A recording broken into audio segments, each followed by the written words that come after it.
Saudara-saudariku, semoga senantiasa dimuliakan oleh Allah Subhanahu wa taala. Alhamdulillah berjumpa kembali dalam tayangan Aqsa Al-Qur'an Sunnah Solution.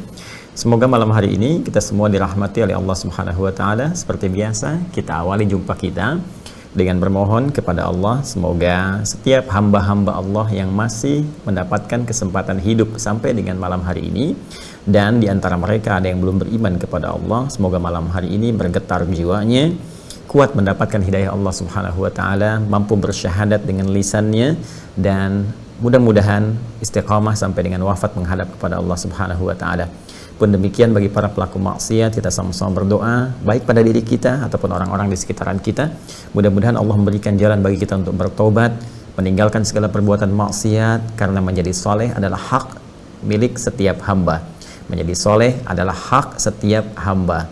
Karena itu, mari kita dapatkan hak kita dengan berikhtiar menunaikan kewajiban kita untuk bertobat kepada Allah, dan dengan itu mudah-mudahan dijaga kita dalam keadaan yang terbaik sampai kita wafat dalam keadaan mendapatkan ridha Allah Subhanahu wa taala. Baiklah, kita akan mencoba memasuki materi yang biasa kita sajikan di pekan yang kedua.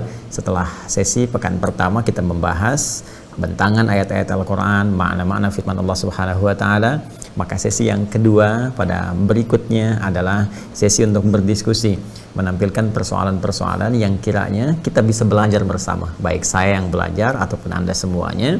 Dari pertanyaan-pertanyaan yang Anda sajikan, kita lacak kemudian keterangan-keterangan dari dalil-dalil Al-Quran dan hadis-hadis Nabi Muhammad SAW yang diutarakan penjelasannya oleh para ulama sampai dengan ke era kita saat ini. Langsung saja, ada dua channel utama yang kita sajikan untuk menampung pertanyaan-pertanyaan yang teman-teman sampaikan, baik dari YouTube ataupun juga dari Instagram. Ya, seperti biasa di setiap laman ini, baik di Instagram ataupun YouTube, biasanya ada poster ya setiap akan kajian. Biasanya kita tampilkan dari sejak siangnya. Kemudian di laman komentarnya teman-teman menyampaikan pertanyaan yang sekiranya bisa kita diskusikan, lalu nanti staf kami akan memprint out ya seperti ini ya, dan saat menjelang kajian biasanya tersimpan di meja atau diserahkan kepada kami, nanti kita akan bacakan untuk sama-sama kita pelajari. Mohon izin teman-teman, kita bacakan yang sudah masuk dulu. Bagi yang barangkali di sela-sela pertanyaan atau sesi pembahasan kita ini ada yang ingin menampilkan pertanyaan, ya Anda tetap bisa sampaikan di kolom dimaksud, supaya nanti kalaupun tidak malam ini kita bisa diskusikan, di kesempatan lain bisa dijawab dengan izin Allah Subhanahu wa taala. Bismillah, kita mulai dari YouTube dulu. Ya, pertanyaan pertanggal 28 Januari 2021, 1 jam yang lalu, dari saudara kita Mas Ilham Akbar. Assalamualaikum warahmatullahi wabarakatuh. Waalaikumsalam warahmatullahi wabarakatuh. Semoga Allah muliakan saudara kita ini beserta keluarganya dan memberikan kemuliaan yang sama dengan kita semua insya Allah. Beliau menanyakan, Ustaz, saya mau bertanya perbedaan antara takwa dan abror itu apa ya? Kenapa pada surah ke-82? 82 itu Al-Infitar ya, ayat ke-13. Kemudian surah 83 Al-Mutaffifin ya, ayat 18 menggunakan abrar. Baik, yang di surah Al-Infitar ayat 13 innal abrara lafi na'im, yang surah Al-Mutaffifin ayat 18 kalla inna kitabal abrari lafi 'illiyin. Ya, pertanyaan beliau, kenapa menggunakan kata abrar sebagai pembanding? Baik, sedangkan untuk surah ke-91 ayat 8, 91 itu Asy-Syams ya, ayat 8, baik menggunakan takwa untuk keburukan, untuk kebaikan gitu ya, untuk menggunakan takwa, dan untuk keburukan kalimatnya sama menggunakan fujur. Yang dimaksud adalah firman Allah Subhanahu wa taala ketika Allah menyampaikan wa nafsi wa ma sawwaha fa alhamaha fujuraha wa taqwaha. Baik, ada baiknya kawan kita juga dan kita semua melihat ke mushaf, sehingga dengan kita memegang mushaf, mengetahui, kita melihat kalimatnya, melihat diksinya, dan kita nanti bisa mengetahui kedalamannya. Mohon penjelasannya Ustaz, terima kasih. Baik, mari kita coba lihat dulu. Kita keluarkan dulu ya inti atau esensi yang ingin ditanyakannya, sehingga mudah kemudian untuk bisa kita gali bersama. Baik, beliau menyampaikan kenapa di Quran surah ke-82 ya, Al-Infitar ya. Silahkan dicek lagi di mushaf. Teman-teman admin juga dicek ya, kalau saya ada keliru tolong diingatkan. Ya, di ayat ke-13 Al-Infitar, di ayat ke-13. Ya, di sini Allah sampaikan innal abrara. Kita tuliskan dulu ya supaya diketahui. Lafi na'im. Kurang lebih demikian. Nah. Dan juga Quran surah ke-83. Ini Al-Mutaffifin. Al-Mutaffifin, kan? Ayat 18 tadi disebutkan. Ini bunyinya kalla inna kitabal abrari lafi illiyin. Nah, gini ya. Baik. Nah, di sini pertanyaan beliau, saudara kita Ilham Akbar, kenapa di surah Al-Infitar ayat 13 pembanding kebaikannya menggunakan kata abrar, pun demikian di Al-Mutaffifin yang menggunakan kata abrar. Ini innal abrar ala fi na'im, ya, sungguh kami tegaskan kata Allah Subhanahu wa taala, orang-orang yang senantiasa berbuat kebajikan itu, orang-orang memperbanyak mengoleksi banyak nilai-nilai kebaikan itu, lafi, sungguh kami pastikan, lahnya taukid ya, fi na'im, akan berada dalam kenikmatan yang sangat luar biasa. Ya, na'im di sini boleh jadi bentuknya bisa pemberian akhirat puncaknya berupa surga. Ya, karena di dalam Al-Quran surga itu disebut dengan jannatun na'im, ya, jannatun na'im, jadi segala yang penuh dengan kenikmatan yang berlimpah. Ya, bisa juga ditafsirkan sebagai bagian dari mukaddimahnya, ya, bonusnya saat diberikan di dunia berupa kenikmatan-kenikmatan dalam kehidupan. Ya, bisa apresiasi dari orang lain, penilaian baik, penjagaan dan sebagainya. Bukankah itu bagian dari bentuk kenikmatan, ya kan? Baik, nanti kita akan lihat. Pun demikian di sini juga di surah Al-Mutaffifin Allah sampaikan kalla inna kitabal abrari, ya, demikian kami tegaskan sekali-kali, janganlah berbuat sesuatu yang kotor, janganlah berbuat sesuatu yang menyimpang, karena sesungguhnya inna kitabal abrari, perbuatan-perbuatan orang baik yang dicatatkan itu dalam bentuk buku catatannya. Ingat ya, kita memiliki buku catatan, ingat baik-baik, catatan amal perbuatan kita. Setiap kebajikan dituliskan, setiap keburukan pun dituliskan, tidak akan luput. Ada malaikat yang menuliskan baik perbuatan yang mulia ataupun perbuatan yang tercela. Ingat baik-baik, amal soleh dituliskan, amal salah pun dituliskan. Ya, kitab. Nah, amal-amal kebaikan itu kitab al-abrar. Ya, sungguh kumpulan-kumpulan catatan-catatan dari perbuatan-perbuatan baik itu lafi illiyin, akan dibalas dengan kenikmatan yang ditempatkan di tempat yang tertinggi, di surga-surga yang paling indah, tempatnya tempat yang terangkat di sisi Allah Subhanahu wa taala. Nah, di sini pertanyaannya, di sini kenapa menggunakan kata abrar, ya, diksinya, sedangkan di Quran surah ke-91 Asy-Syams, ya, Asy-Syams yang wasyamsi wadhuhaha itu kan di ayat ke-8, ya. Di sini takwa disandingkan atau dilawankan dengan fujur, fa'alhamaha, gitu kan, seperti ini, fa'alhamaha fujuraha, ya, wa taqwaha, gitu kan, fa'alhamaha fujuraha wa taqwaha, ya. Dan jika telah sempurna penciptaan manusia dengan roh masuk ke dalam tubuhnya, ya, dan roh ketika masuk ke dalam tubuh sering kita bahas bersama, menggali dari keterangan ayat-ayat Al-Quran, ketika roh masuk ke dalam tubuh, ke dalam fisik, ke dalam body manusia, jasmani manusia, maka berubah nama menjadi nafas. Ya, dari kata ini muncul kata nafas dalam bahasa Indonesia, mulai dia bisa bernafas, mulai ada tanda-tanda kehidupan. Nah, ketika sudah masuk ke dalam tubuh ini, dalam nafas itu ada dua potensi yang mengarahkan pada kebaikan disebut dengan takwa, yang kemudian menjadi katalis, ya, supaya naik yang baik-baik itu. Ya, lawan dari yang baik tadi diciptakan oleh Allah disebut dengan fujur. Ya, bukan sifat jelek pada asalnya, tapi adalah katalis, lawan dari yang baik ini supaya yang baiknya terdorong untuk naik ke permukaan. Ya, seperti pernah saya uraikan, kalau di takwa ada sabar, di sini di fujur ada amarah, gitu kan? Kalau di takwa ada jujur, di sini ada dusta. Nah, dusta diciptakan bukan ingin membuat seseorang itu berdusta, tapi supaya kejujurannya itu bisa naik. Ya, karena mustahil jujur itu bisa diketahui kalau tidak ada sifat dusta lawannya. Ya, mustahil terang itu diketahui kalau nggak ada gelap. Ya, mustahil juga demikian diketahui sabar kalau tidak ada apa? Tidak ada amarah, gitu kan? Dan seterusnya. Nah, sekarang pertanyaannya, kenapa kebaikan di sini menggunakan kata abrar? Kenapa di sini menggunakan kata takwa? ya, dan pembandingnya adalah fujur. Ini yang ditanyakan oleh kawan kita. Untuk mengetahui ini, kita coba keluarkan dulu detil kalimatnya, diksinya, pilihan kata dari firman Allah yang disampaikan sebagai pedoman kehidupan bagi kita semua. Secara singkat di sini kita temukan ada 3 kata utama, yaitu yang pertama abrar, ya. Innal abrara kalla inna kitabal abrari. Ini pertama abrar, al-abrar. Kan? Yang ditanyakan. Kedua takwa. Ini. Kemudian yang ketiga kata fujur.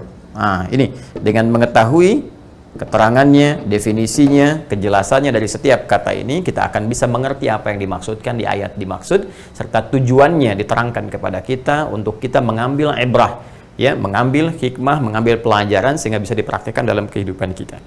Kita mulai dengan kata abrar dulu.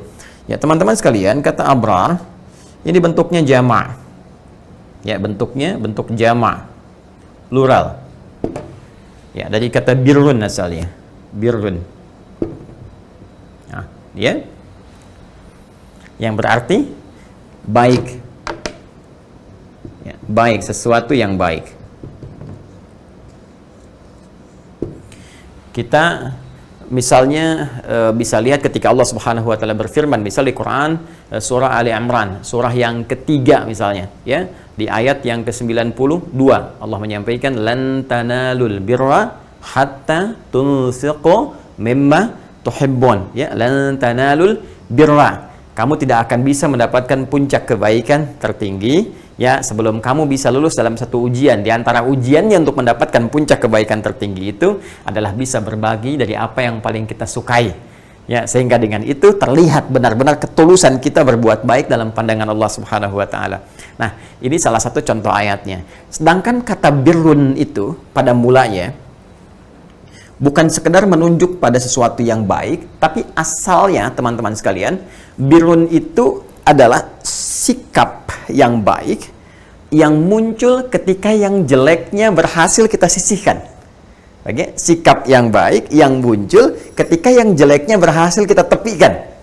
Jadi kalau misalnya saya ambil contoh dengan cepat, ya, ada seseorang si fulan A misalnya punya kebiasaan yang kurang baik, ya, lisannya selalu berkata pada kata-kata yang kurang baik, kosakatanya tidak bagus, kalimat-kalimat tidak menyenangkan, kan? Lalu dia berlatih kemudian untuk bisa menghilangkan perilaku-perilaku kotor yang keluar lewat lisannya itu. Kata-katanya dia perbaiki dengan mulai meninggalkan lingkungan yang memengaruhi lisannya sehingga berkata yang tidak baik tadi. Ya, kemudian dia tinggalkan tontonan-tontonan yang biasa dia lihat sehingga menginspirasi kata-katanya untuk menemukan kosakata yang buruk tadi. Maka dia mulai menjauh dari itu semua, melakukan isolasi mandiri misalnya. Keluar dari lingkungan tadi, masuk ke lingkungan yang lain yang lebih baik, fasilitasnya baik-baik, tayangan-tayangan buruk dia tinggalkan. Sehingga dengan berjalannya waktu, dia melakukan satu olahraga batin, olahraga spiritual, meninggalkan semuanya ini, dia berlatih sehingga kemudian terjadilah perkataan di lisannya itu, tertinggal perbuatan buruknya, berubah, bertransformasi menjadi lisan yang mulia, lisan yang baik. Mulai dari sini dia berkata yang baik-baik, dia berkata yang mulia-mulia, yang jeleknya hilang, kemudian pulsa kosakatanya keluarlah dengan pulsa-pulsa kebaikan, kalimat-kalimat yang indah. Nah, ketika yang jelek itu telah hilang dan muncul kemudian yang baiknya, maka hasil kebaikan yang lahir dari proses meninggalkan dan menanggalkan yang jelek tadi disebut birrun namanya. Ya.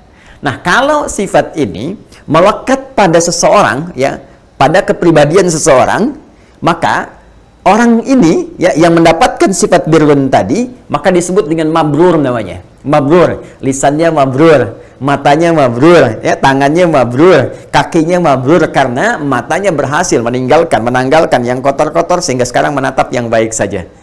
Nah, jadi menarik, ya. Sekarang mulai terasa ada sesuatu yang nyambung, kan? Ya, apa itu? Ada satu puncak ibadah di dalam Islam, bahkan dalam rukun Islam, yaitu ibadah haji yang keberhasilannya disebut dengan sifatnya dilekatkan dengan kata mabrur, al-hajjul mabrur, haji yang bisa melahirkan sifat karakteristik mabrur itu. Kenapa disebut dengan mabrur? Karena saat haji dia berlatih, saat wukuf gitu kan, saat wukuf dia berkontemplasi, dia merenung, bukan cuma diam, ya, tapi diam itu merenungkan, bermuhasabah keadaan dirinya. Ya, saat dia masuk kemudian ke padang Arafah misalnya, di situ dia mulai kemudian masuk ibadah wukuf. Di Arafah dia wukuf merenungkan apa yang selama ini dia perbuat yang jauh-jauh ya dari Allah Subhanahu wa taala, perbuatan maksiat yang menjauhkan dia dari Allah, perbuatan-perbuatan kotornya yang sering menggelincirkan dia. Dia berzikir mengingat dosanya. Dan dia sadar kemudian setelah itu dan pengen mengoreksi dirinya. Ya, karena itulah dia kemudian datang ke Masy'aril Haram, ke Muzdalifah, ini kan membawa batu, itu simbol dari ibadahnya. Di situ dia berzikir, ya. Fa idza afattum min arafatin fadhkurullah. Jika engkau kemudian telah selesai di Arafah, menemukan kekurangan dirimu, merasakan oh ini yang kurang di lisanmu, gara-gara ini kamu itu berkata yang kotor, oh gara-gara ini kamu dijauhi oleh teman-teman, gara-gara ini kamu jarang mendapatkan rahmat Allah, kamu menangis di situ bertobat kepada Allah dan ingin memperbaiki diri. Maka kemudian di Quran surah kedua ayat 198 paling kanan di pertengahan, fa idza afattum min arafatin fadhkurullah. Maka ketika Anda sampai kemudian di Muzdalifah setelah selesai di Arafah itu, Anda kan secara simbolis mencari batu itu kan?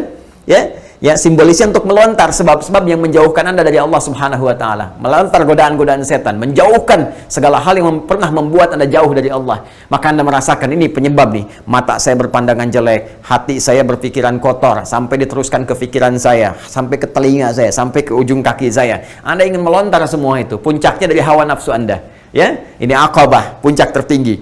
Kemudian lingkungan sekitaran, ya, wusta. Kadang-kadang Anda sudah baik, ternyata mendapatkan pengaruh lingkungan orang-orang dekat. Kadang-kadang mohon maaf dari keluarga sendiri, memprovokasi misalnya. Ya, kadang-kadang kan demikian. Setan menggoda Nabi Ibrahim, nggak dapat datang ke istrinya, nggak dapat datang ke anaknya. Anda mungkin digoda, ya Anda bisa kuat. Datang ke istri tiba-tiba, kan? Papa kan udah mulai naik jabatan, kenapa mobilnya masih A, sementara yang lain mobilnya sudah bagus, kan? Awal-awal tuh.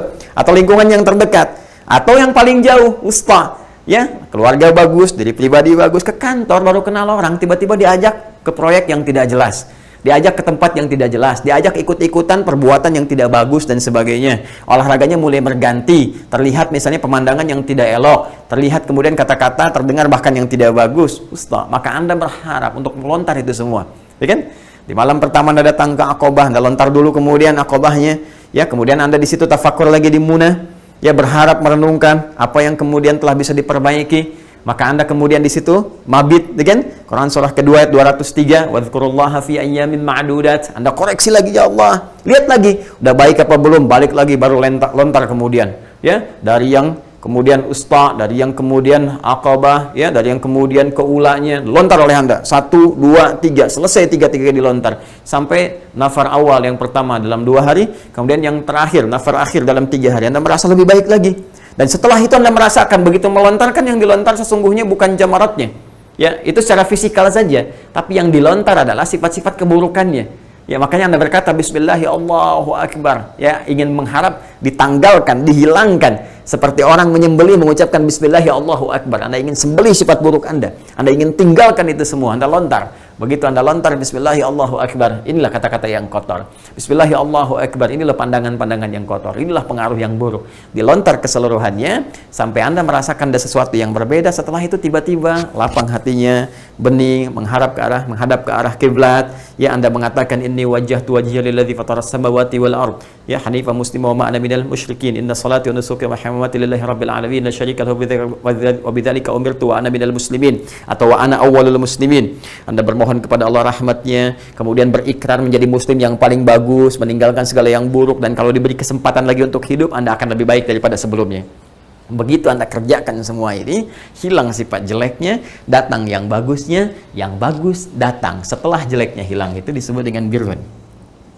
Kalau melekat kepada Anda menjadi perilaku, maka yang melekat kepada Anda itu disebut dengan mabrur. Karena itu, kenapa ada redaksi dari Nabi mengatakan al-hajjul mabrur. Ya, haji yang berhasil itu yang mendatangkan sifat birrun, yang melekat pada pelakunya. Laisa lahul jazaa illal jannah. Tidak ada balasan yang sepadan. Jika itu tetap melekat pada dirinya, dia jaga sampai dia wafat, tidak ada balasan yang sepadan kecuali surga. Nah, jelas ini. Kenapa? Karena selesai haji, yang jelek-jeleknya dia tinggalkan. Dia jaga itu terus sampai dia wafat. Maka tidak ada balasan yang sepadan, kata Nabi, bagi orang seperti itu kecuali apa? Surga. Ya, makanya ketika dia kembali, ya, maka ada kalimat yang melekat di lisan seseorang dan mengatakan ya haj. Haj, orang yang telah berhaji, ya hajah, ibu yang telah berhaji, gitu kan? Nah, sebetulnya haji di sini bukan gelar. Ya, karena ibadah itu nggak ada gelar. Ya, kalau ibadah ada gelar, orang Islam paling banyak gelarnya. SHI, sholat, haji, infak misalnya kan. Jadi kalau udah sholat, dapat disebut bapak sholat. Kan nggak ada demikian, ya kan? Tapi haji itu adalah kalimat pengingat. Ketika ada yang memanggil Anda Pak Haji, seakan mengingatkan, Pak, Anda sudah haji. Jangan sampai berkata lagi yang kotor lagi, melihat yang jelek lagi. Sehingga ada garansi yang Allah berikan kepada Anda. Janji surga yang telah diberikan. Dengan perubahan Anda itu, sekarang tertinggalkan lagi. Masa Anda mau gadaikan surga yang telah Allah tawarkan dengan perubahan Anda dengan keburukan-keburukan lagi? Maka dari itu jaga diri Anda, jauhi maksiat. Nah, itu yang disebut dengan birrun. Nah, kemudian kita ingin mencoba menjaga itu dan kita praktikkan. Sekarang kita kumpulkan kebaikan-kebaikan di mata kita yang sebelumnya jauh dari itu semua. Setelah kita tinggalkan yang kotor-kotor, kita ganti channelnya sekarang nih. Jadi channel-channel dakwah saja, berita-berita yang baik saja yang kita lihat, kan? Kemudian majalah-majalah yang bagus saja yang bisa menggetarkan kepada iman. Sehingga yang dilihat yang baik-baik, yang tadinya mata jarang melihat yang baik, sehingga sekarang mata dikumpulkan. Ya, pandangannya kepada yang baik-baik. Baik 1, baik 2, baik 3. Dalam sehari, Masya Allah, mata melihat orang sholat. Mata melihat bagaimana para penghafal Al-Quran. Mata melihat bagaimana orang yang senang infak. Mata melihat bagaimana tayangan orang-orang hijrah. Banyak kebaikan dia kumpulkan. Maka ketika banyak dikumpulkan, kata birunnya kemudian dijamakkan menjadi abrar. Ya, matanya punya sifat abrar.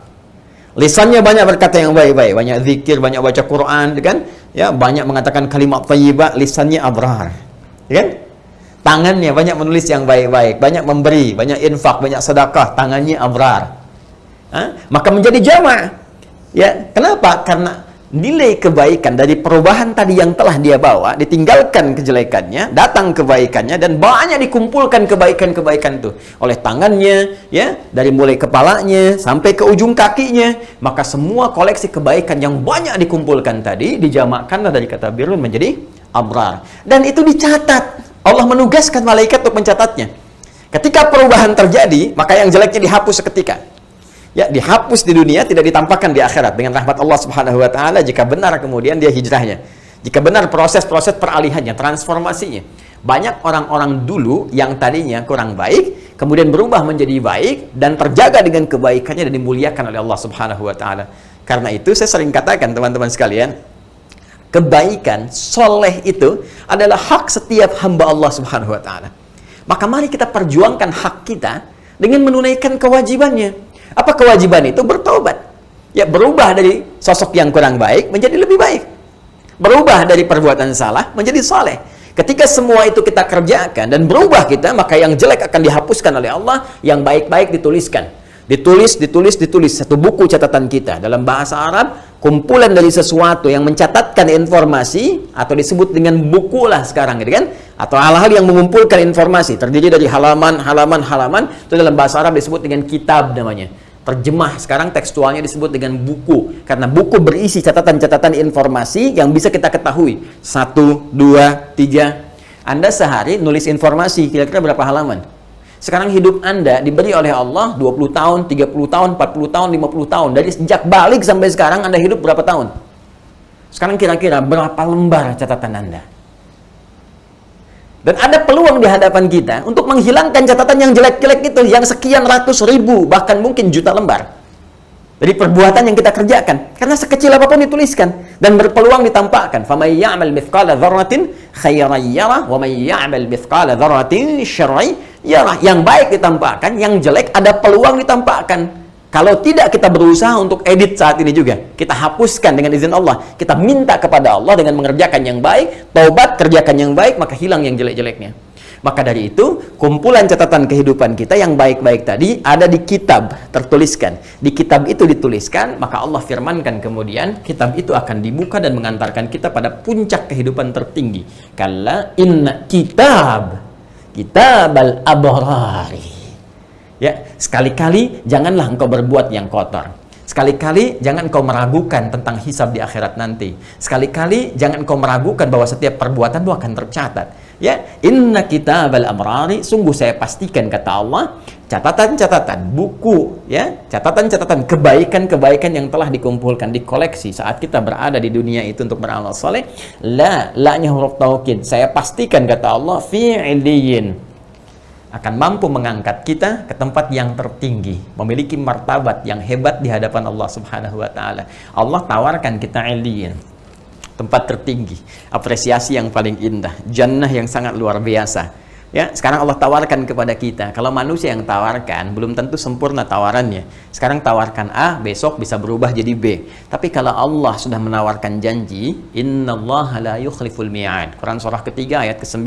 Allah mustahil akan mengingkari janjinya.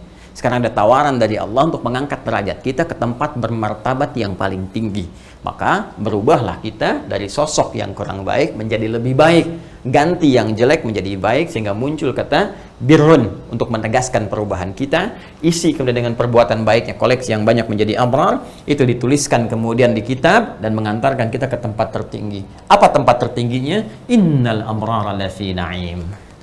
Ya, sungguh orang-orang yang mengoleksi banyak perbuatan baik itu saya pastikan ada di tempat yang penuh dengan kenikmatan. Apa naim di sini? Jannah, tidak ada yang lain. Seperti kita lihat di surah At-Tur misalnya, innal muttaqina fi jannati wa na'im. Ya, surah ke-52 Allah berfirman, innal muttaqina fi jannatin wa na'im. Sungguh orang-orang yang bertakwa itu, yang mengoleksi nilai kebaikan dalam hidupnya, mencegah banyak keburukan dalam hidupnya, fi jannati wa na'im, akan ditempatkan di surga, dan itulah tempat yang penuh dengan kenikmatan-kenikmatan.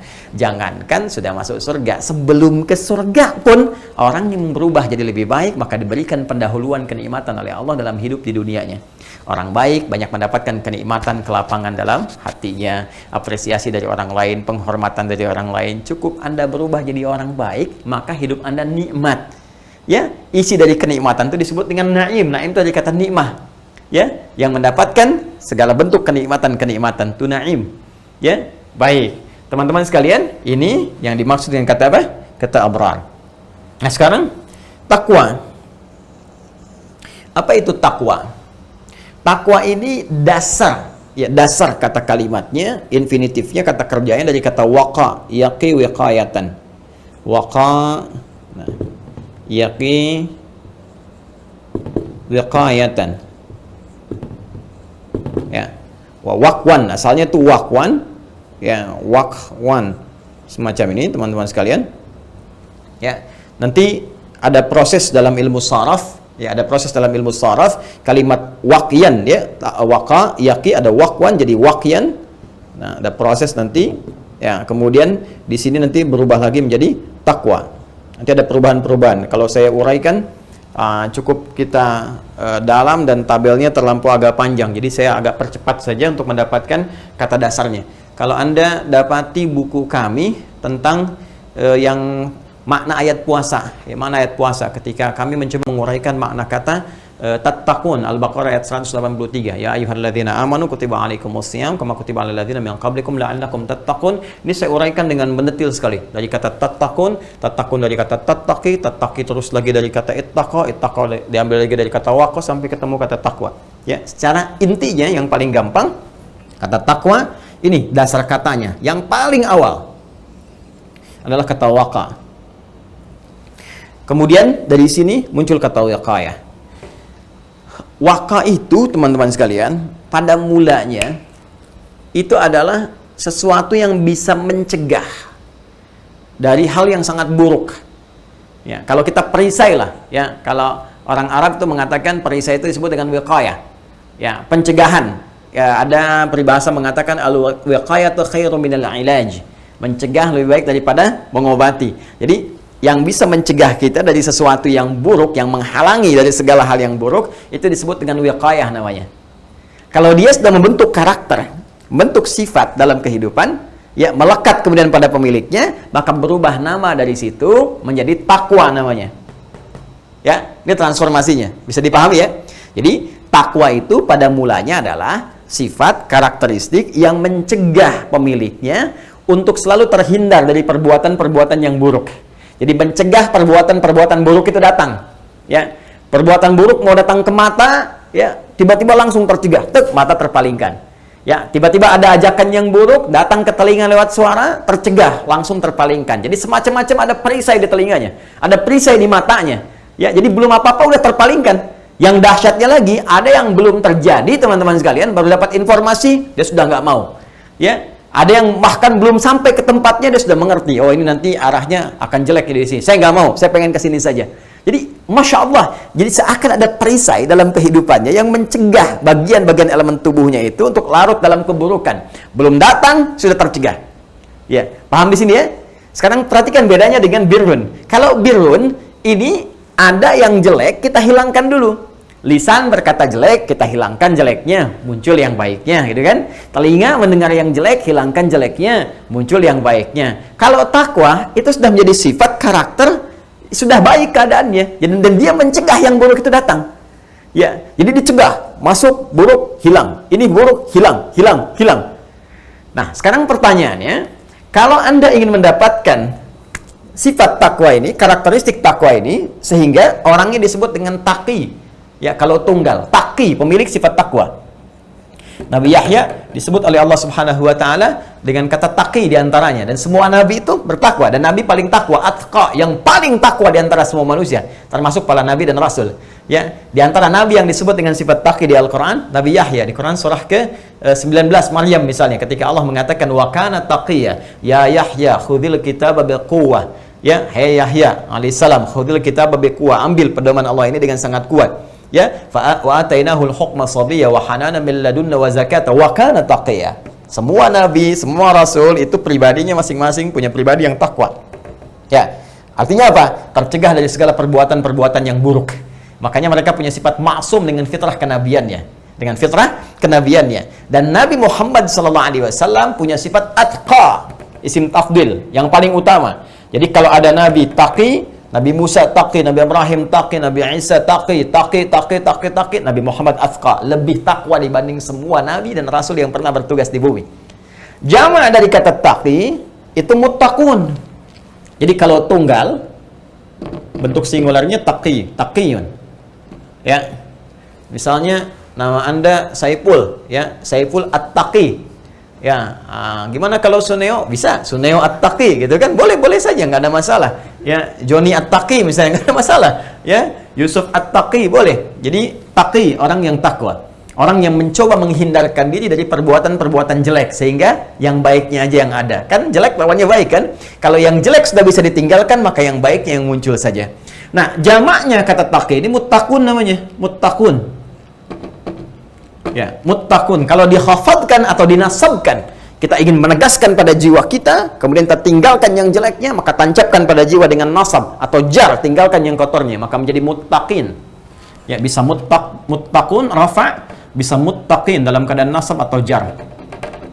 Ini orang-orang yang mampu mencegah dirinya dari perbuatan-perbuatan yang jelek, dari perbuatan-perbuatan yang kotor. Ya, nah teman-teman, jika kita ingin mencoba menjadi bagian dari taqi itu, saya pengen jadi pribadi yang taqi, saya pengen masuk dalam golongan muttaqun, saya pengen menjadi golongan muttaqun atau muttaqin, gimana caranya? Gampang, tinggal dikeluarkan aja kalimat muttaqin dalam Al-Quran. Cek di mana ada kata muttaqin, di situ ditemukan amalan. Silahkan cek kata muttaqin, kata taqi, kata takwa dengan semua derivasinya. Kalau Anda menemukan kata muttaqin, kata tattaqun, kata yattaqun, kata taqi, pasti di situ bersanding dengan amalan. Dan semua amalan itu akan membantu Anda untuk mendapatkan perisai dan mencegah Anda dari segala perbuatan yang buruk. Contoh, kalimat muttaqin pertama dalam Al-Quran ada di Al-Baqarah ayat kedua. Dzalikal kitabu la raiba fihi hudal lil muttaqin. Nah, siapa orang muttaqin itu? Amalannya mana? Ayat ketiga. Alladzina yu'minuna bil ghaib wa yuqimunas shalah. Untuk menjadi pribadi takwa, tingkatkan imanmu kepada Allah walaupun kau belum bisa menatapnya. Ya, ghaib.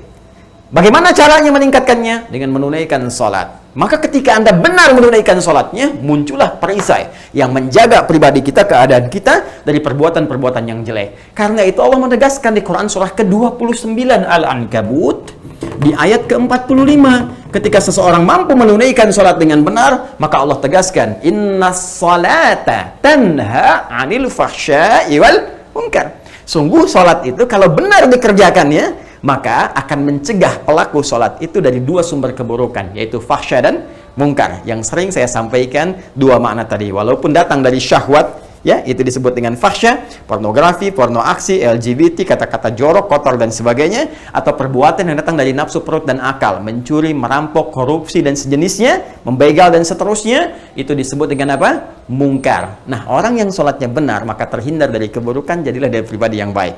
Itulah derivasi kata apa? Takwa. Apa yang dimaksud fujur?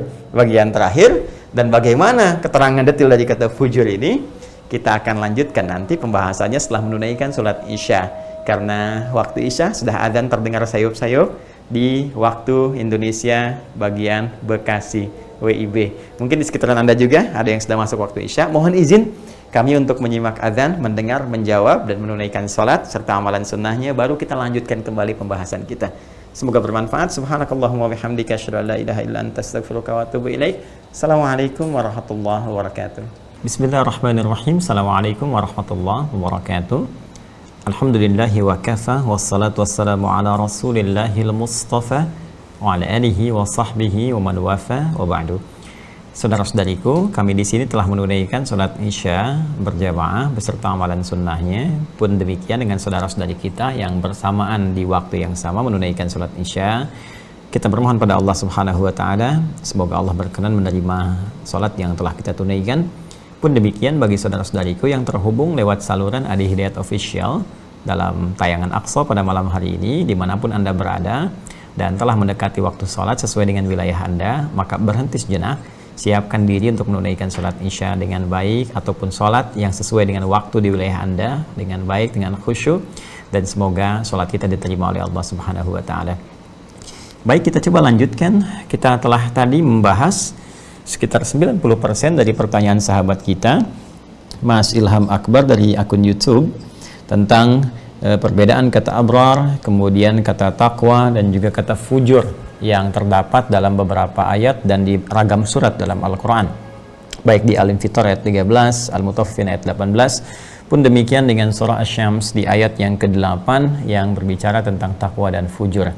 Secara singkat, tadi telah kita uraikan bahwa kata abrar itu jamak dari kata birrun, yaitu kebaikan yang lahir dari proses pengentasan sifat-sifat yang buruk.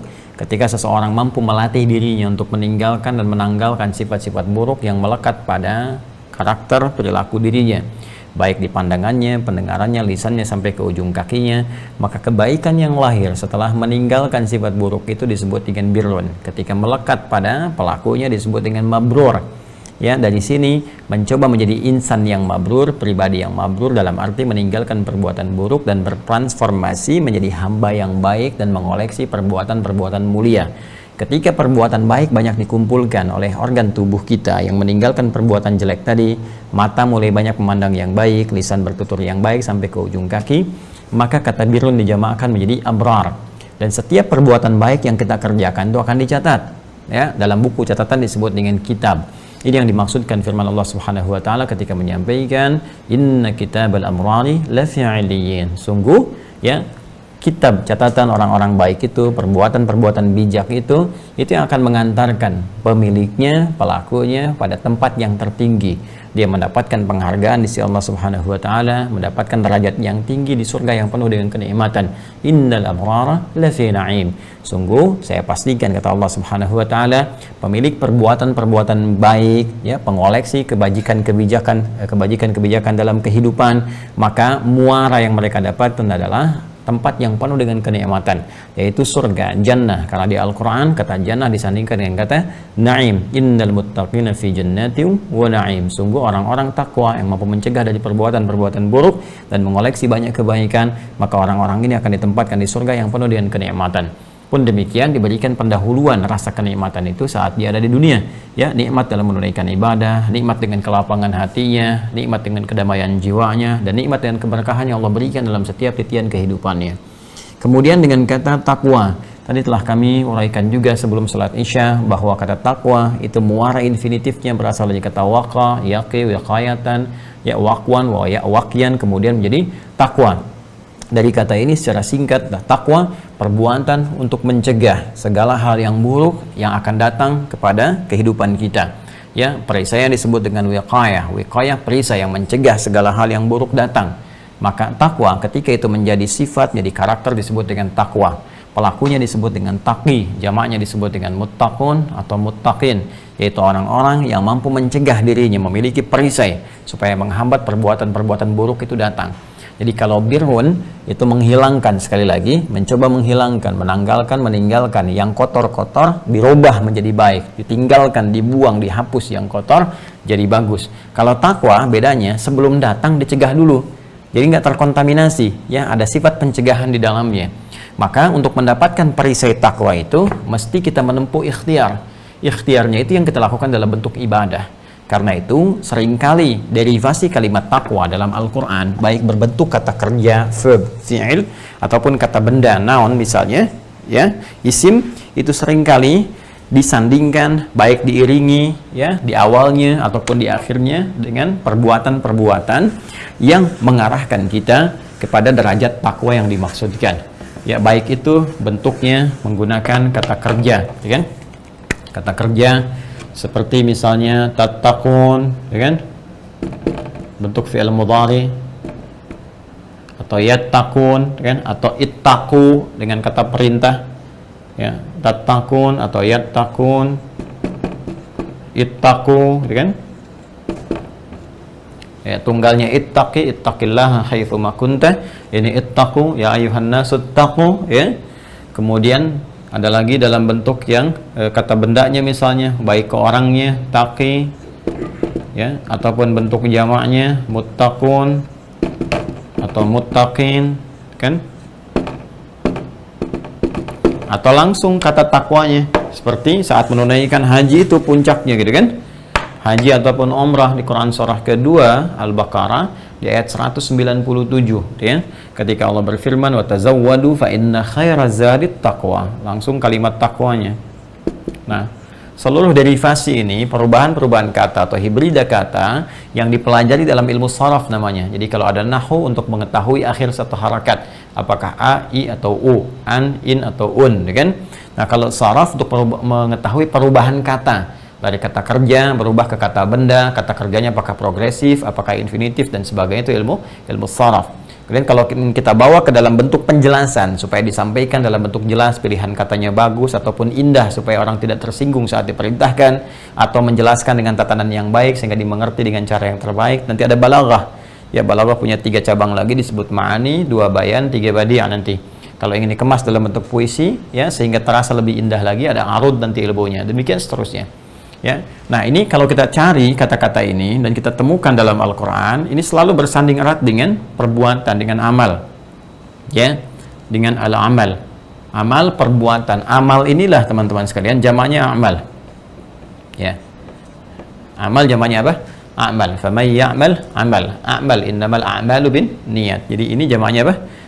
Amal, ya. Kalau kita ingin bentukan dari kata kerjanya, dari kata amila, jamaknya amilu, ya. Di kata kerjanya ini amilu, ini bentuk jamak. Amila kata kerja tunggalnya. Kalau amila berarti orang yang mengerjakan perbuatan yang disebut apa? Amal. Amilu orang yang mengerjakan, banyak orang mengerjakan perbuatannya. Nah, untuk mendapatkan ini mesti bersanding dengan perbuatan, tentunya perbuatan yang baik, yang Allah ridai, yang Allah sukai. Perbuatan baik yang Allah benarkan, Allah ridai, Allah sukai disebut dengan salih namanya, salih, ya. Kalau melekat pada amal ini, amalnya banyak, perbuatannya disebut dengan bentuk jamak, biasanya muannats salim, ya, salihat. Seperti ini. Ya, salih ini bentuk tunggalnya. Ya, salihah, amila salihan. Kalau ini bentuk jamaknya. Kalau perbuatannya jamak atau perbuatan dalam bentuk kata kerjanya tunggal kepada salihah, amila salihah wa amila salihah, ya. Atau bentuknya jamak begini, orang-orang yang berbuat. Amilu pasti ke sini pasangannya, amilus salihat. Ya, seperti Quran surah 103 Al-Asr, wal 'asr innal insana lafi khusr illa alladziina amanu wa 'amilu, kan, salihat, kan, wa 'amilus salihat wa tawassaw bil haqqi wa tawassaw bis sabr. Nah, sekarang perhatikan baik-baik. Untuk mendapatkan predikat taqi ataupun muttaqun atau muttaqin guna meraih karakteristik takwa, mesti ada perbuatannya, amalannya. Untuk menemukan perbuatan ini sebagai ikhtiar mendapatkan sifat takwa tadi, tinggal gampang, cari aja kata-kata ini di Al-Quran. Pasti kita akan temukan kemudian sandingannya dengan perbuatan. Seperti saya contohkan tadi, kalimat derivasi takwa pertama di Al-Quran ditemukan kalimat muttaqin, muttaqun ini. Ya. Kemudian bentuk nasabnya muttaqin, bentuk jarnya. Ya, di mana ditemukan kata muttaqin ini? Dalam bentuk nasab, bentuk jar. Di Quran surah kedua, Al-Baqarah, di ayat keberapa? Ayat kedua. Dzalikal kitabu la raiba fi hudal lil muttaqin. Ini jar dan majrur. Li-nya huruf jar, majrurnya isi majrur. Ini ya. Muttaqin, hudal lil muttaqin. Al-Quran jangan pernah diragukan segala isi kandungannya, ya. Kemudian akan memberi petunjuk, pedoman kehidupan bagi orang-orang yang takwa. Siapa orang takwa ini? Kita sepakat orang takwa ini orang yang memiliki karakteristik takwa. Ini muttaqin adalah orang-orang yang punya karakteristik takwa. Jadi Masya Allah, sifat takwa ini Allah tawarkan kepada semua hamba tanpa kecuali. Ya, mau besar, kecil, tua, muda, laki-laki, perempuan, tidak terbatas pada satu golongan tertentu atau ras tertentu, tidak, terbuka. Allah tawarkan. Jadi Masya Allah, ibu rumah tangga bisa mendapatkan karakteristik takwa, ya kan? Mohon maaf misalnya, baik laki-laki pun pengajar bisa dapat takwa, kiai takwa, pegawai takwa, pebisnis takwa, insinyur takwa, ya, pejabat takwa, presiden takwa, pengusaha takwa, semua bisa mendapatkan peluang yang sama, mendapatkan karakteristik takwa. Untuk mendapatkan ini, maka perlu ada amalan. Amalannya mana? Ayat ketiganya. Alladzina yu'minuna bil ghaib. Maka ciri pertama, orang takwa itu punya kunci. Kuncinya apa? Keyakinan dulu kepada Allah. Jadi, mustahil seseorang mendapatkan derajat takwa kalau nggak yakin kepada Allah. Ya, kalau tidak yakin kepada Allah, dia mesti yakin dulu. Setelah dia yakin, Allah berikan jalan. Ya, walaupun belum nampak dalam pandangannya, dia yakini kebenaran Allah, ya, lalu dia buktikan kebenaran itu nanti lewat komitmen untuk beribadah, untuk menyembah Allah Subhanahu wa taala. Mesti ada pembuktian, ya kan? Keyakinan itu masalah hati. Setiap yang melekat di hati mesti ada pembuktian dalam perilaku. Ya, cinta itu persoalan hati. Pembuktian tentang cinta itu diungkapkan lewat lisan. Ya, bukan dengan kata-kata sekedar mengatakan aku mencintaimu. Banyak yang seperti itu. Tapi buktikan lewat kalimat yang disampaikan dalam sigot akad. Saya terima nikahnya Fulanah binti Fulan, ya kan, dengan mas kawin sekian dibayar tunai. Itu yang menunjukkan komitmen cinta kita. Maka saya sering katakan kalau ada laki-laki mengatakan pada seorang perempuan, aku mencintaimu, jangan tanggapi dulu, tapi jawab dengan kalimat, tuliskan ya kata-kata cintamu itu di buku nikah kita. Ya, sehingga kita bisa mendapatkan BPKB, buku pernikahan kita berdua, gitu kan? Nah, itu yang kita bisa dapatkan dalam kehidupan. Iman itu yang paling sakral, lebih daripada cinta. Iman itu keyakinan, komitmen kita kepada Allah Subhanahu wa taala. Maka ketika dia menjadi perbuatan hati, mesti ada wujudnya perilaku. Ya, karena itu ketika kita mengatakan saya beriman kepadamu ya Allah, apa bentuknya? Apa pembuktiannya? Apa komitmennya? Mesti disusul dengan perilaku. Perilaku itu sifatnya amalan. Maka setelah Allah mengatakan alladzina yu'minuna bil ghaib, maka disusul dengan perilaku sebagai komitmen iman kita. Wa yuqimunas shalah. Maka dia membuktikan keimanannya dengan berkomitmen kepada Allah untuk menyembahnya lewat sholat. Nah, ternyata sholat itu ketika disebutkan dalam Al-Quran, ini amalan pertama yang dilekatkan oleh Allah untuk mengiringi perilaku orang-orang yang bisa mendapatkan derajat takwa. Jadi sholat, dengan sholat ini dikerjakan, bisa kita meraih derajat takwa. Sedangkan fungsi takwa ini kembali ke bawah tadi, mendapatkan wiqayah, yaitu perisai dari berbagai macam keburukan. Karena itu ketika seseorang mendapatkan nilai takwa ini lewat sholatnya, maka Allah terangkan di Quran, tadi surah ke-29 Al-Ankabut ini, ayat ke-45. Utlu ma uhya ilaika minal kitab. Bacalah, pahami, pelajari apa yang diwahyukan kepadamu, yaitu kepada Rasulullah SAW, ya, dari ketentuan-ketentuan Allah, pedoman-pedoman Allah, khususnya yang terkait dengan ibadah. Ya, kemudian wa aqimis shalah. Ya, pedoman-pedoman ibadah, pedoman sholat kita baca, kita pelajari sebelum kita sholat sehingga kita mengerti. Setelah itu tunaikan sholat dengan benar. Innas sholata, sungguh sholat yang dikerjakan dengan benar itu tanha. Dampaknya akan mencegah pelakunya, orang yang berbuat sholat itu, orang mengerjakan sholat itu, anil fahsya'i wal munkar. Dia akan mendapatkan perisai yang mencegah dia dari perbuatan fahsya, keburukan yang datang lewat syahwat. Mohon maaf sekali, saya tadi tegaskan sebelum Isya, gitu kan? Pornografi, porno aksi, LGBT dan sejenisnya, kata-kata jorok dan sebagainya, gitu kan? Nah, itu masuknya fahsya. Jadi mustahil nanti orang sholat berbuat fahsya. Karena apa? Karena akan ada perisai yang mencegah dia dari perbuatan itu. Jadi kalau semakin sholat kita tunaikan dengan baik, apalagi sudah sampai ke level sholat sunnahnya, tahajudnya, duhanya dan sebagainya, nanti automatically, ya, begitu mata melihat misalnya sesuatu yang tidak bagus, ya, itu Allahu Akbar langsung dipalingkan. Ya, dalam keadaan tak sengaja pun kadang-kadang kan ada orang bahkan melihat misalnya di media sosial atau di YouTube. Tadi saya lihat sekilas dia ada pertanyaan di komen itu, bagaimana kalau saya sedang melihat tiba-tiba ada iklan yang tidak bagus tanpa saya niatkan muncul seketika gitu kan? Muncul saja misalnya. Nah, kita kalau ini jiwa takwanya bagus, perisainya bagus, itu otomatis kan kita palingkan wajah kita. Ya, kita nggak akan suka. Lalu kita akan berusaha keras ya untuk menutupi itu dan memindahkannya, menghilangkan dari pandangan kita. Nah, itu ini menandakan jiwa takwa kita kuat. Bahkan lisan kita bisa istighfar, astagfirullah. Kan kita palingkan, kita hilangkan. Itu penanda bahwa ya, sinyal takwa kita begitu kuat. Dan antara istighfar dengan perilaku itu akan bersamaan cepatnya. Tidak ada yang tertinggal. Ya, misal istighfar duluan tapi perilaku masih tetap. Ya, astagfirullah, kok begini ya iklannya? Tapi dilihat. Nah, ini menandakan bahwa sinyal takwanya kurang maksimal, gitu kan? Nah, mesti kita kemudian tinggalkan. Jauhi, kemudian lompat dari perbuatan-perbuatan tadi. Ini yang menandakan bahwa amal soleh bisa mendorong kita mendapatkan takwa. Dari takwa itu ada perisai.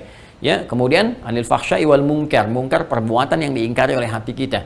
Sumbernya nafsu perut dan akal. Itu kan nafsu perut, korupsi itu nafsu perut, itu kan? Ya, kemudian apalagi misalnya merampok, membunuh dan sebagainya, hal-hal yang kotor yang tidak kita sukai. Ya, berselisih, berdusta dan seterusnya itu munkar. Hati kita mengingkarinya. Ya, bukankah kalau ada orang berselisih kita mengingkari, ada orang berbuat buruk kita mengingkari, itu mungkar. Nah, sholat bisa mencegah itu jika ditunaikan dengan benar. Karena itu koleksi segala macam amal soleh untuk mendapatkan wiqayah ini.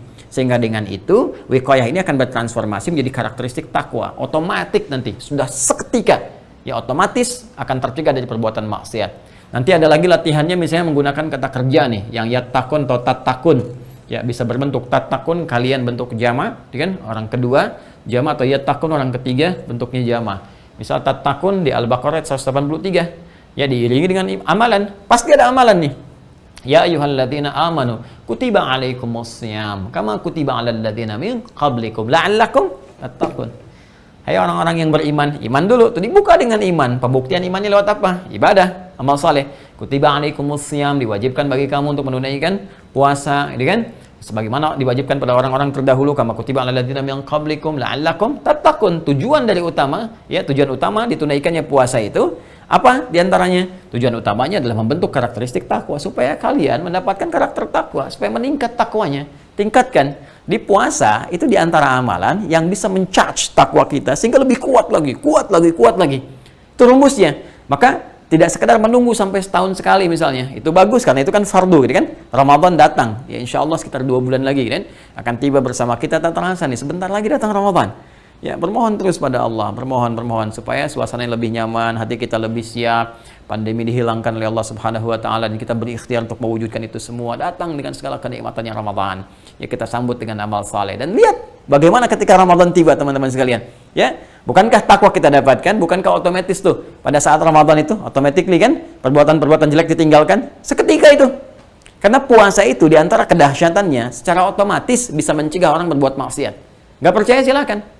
Ya, orang ada berantem teman-teman, berselisih, yang tadinya berselisih bisa dibalas tuh, dicaci, dibalas, caci, dibalas. Ini Anda sedang puasa teman-teman, dicaci oleh orang, jam 6 kurang seperempat, tinggal 15 menit lagi buka, dicaci makin habis, wah, itu bisa nggak balas. Ya, bisa diam aja. Kawannya heran, kok kamu nggak balas? Biasanya dicaci langsung balas, ntar habis maghrib tuh. Jadi bisa dia tahan tuh, ntar belum buka. Jadi puasa itu bisa mencegah, habis buka lupa. Masa dia mau tukarkan amal soleh yang telah dia kerjakan saat puasa dengan menguranginya lagi untuk membalas mencaci? Jadi ada jeda di situ untuk berpikir ulang, sehingga di situ apa? Di-reset lagi, yang jelek tinggalkan lagi. Itu puasa tuh. Jadi meningkatkan amal soleh, ibadah meningkat saat yang bersamaan, ditekan yang jelek-jeleknya. Itulah puasa. Kalau kita ingin berlatih meningkat setiap waktu, ya kita kerjakan sunnahnya, ditawarkan dalam setiap hari kan?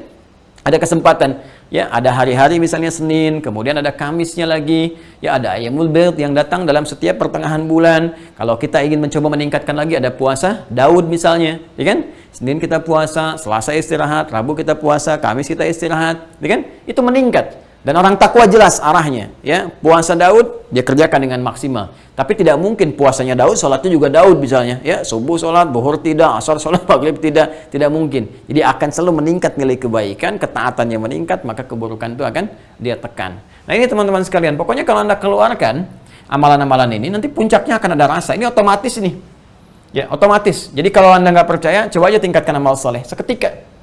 Ya nggak akan mampu teman-teman, apapun profesi Anda. Jadi dahsyatnya Islam tuh begini. Islam itu ketika Anda memeluk Islam dan mengamalkan ajarannya, tidak akan menurunkan status keduniaan Anda, malah mengangkat. Ya, apakah kalau Anda jadi gubernur masuk Islam, hilang kegubernuran Anda? Apakah kalau Anda jadi misalnya pejabat, atau misalnya Anda jadi orang kaya, jadi direktur, ketika masuk Islam, hilang direktur Anda? Belum tentu, malah naik. Ya, Anda bisa beramal Al-Quran, mengamalkan sunnah, dan tidak menghilangkan derajat Anda. Silahkan cek. Dulu ketika Islam masuk misalnya ke tempat-tempat tertentu, ya bahkan ke Nusantara, ada raja-raja dan sebagainya, mereka tetap menjadi raja. Tetap menjadi patih, ada tetap menjadi raja, ya tetap dengan jabatannya, tetap dengan kekayaannya dan sebagainya. Ya hanya perbedaannya apa? Mengalihkan keadaan duniawi menjadi keadaan ukhrawi yang mendapatkan nilai di sisi Allah Subhanahu wa taala. Sehingga ketika dia menjadi raja-raja kecil saat di dunia, ya mendapatkan harta-harta misalnya atau dengan pengetahuannya, itu memiliki nilai di sisi Allah yang mengangkat kembali derajat dia saat dia kembali kepada Allah. Ya alih-alih dia hanya mendapatkan kenikmatan dunia, kesenangan sementara saja, begitu itu selesai nestapa di hadapan Allah. Kan nggak enak. Tapi dengan sifat rahmannya Allah menjadikan nilai keislaman ini membawa kita mendapatkan nilai sehingga kenikmatan dunia ini akan ditingkatkan nilainya menjadi kemuliaan yang tak terbatas saat kembali kepada Allah Subhanahu wa taala. Itu tawarannya, ya. Nah, inilah takwa. Nah, sekarang yang terakhir pertanyaan saudara kita tadi Mas Ilham Akbar adalah tentang kata fujur. Ya, yang disandingkan dengan kata takwa di Quran surah ke-91 ayat 8 tadi, fa'alhamaha fujuraha wa taqwaha. Nah, fujur itu secara otomatis lawan dari takwa. Sering saya bahas ini, ya. Jadi kalau di sini ada takwa, bir sudah kita bahas ya. Kemudian jamaknya adalah abrar, ini takwa. Nah, ini lawannya ini fujur. Nah, saya mau kita mengerti dulu di sini. Yang saya tekankan pemahaman. Takwa ini kan awalnya pencegahan dari sifat buruk kan. Buruk ini dicegah. Ya kan?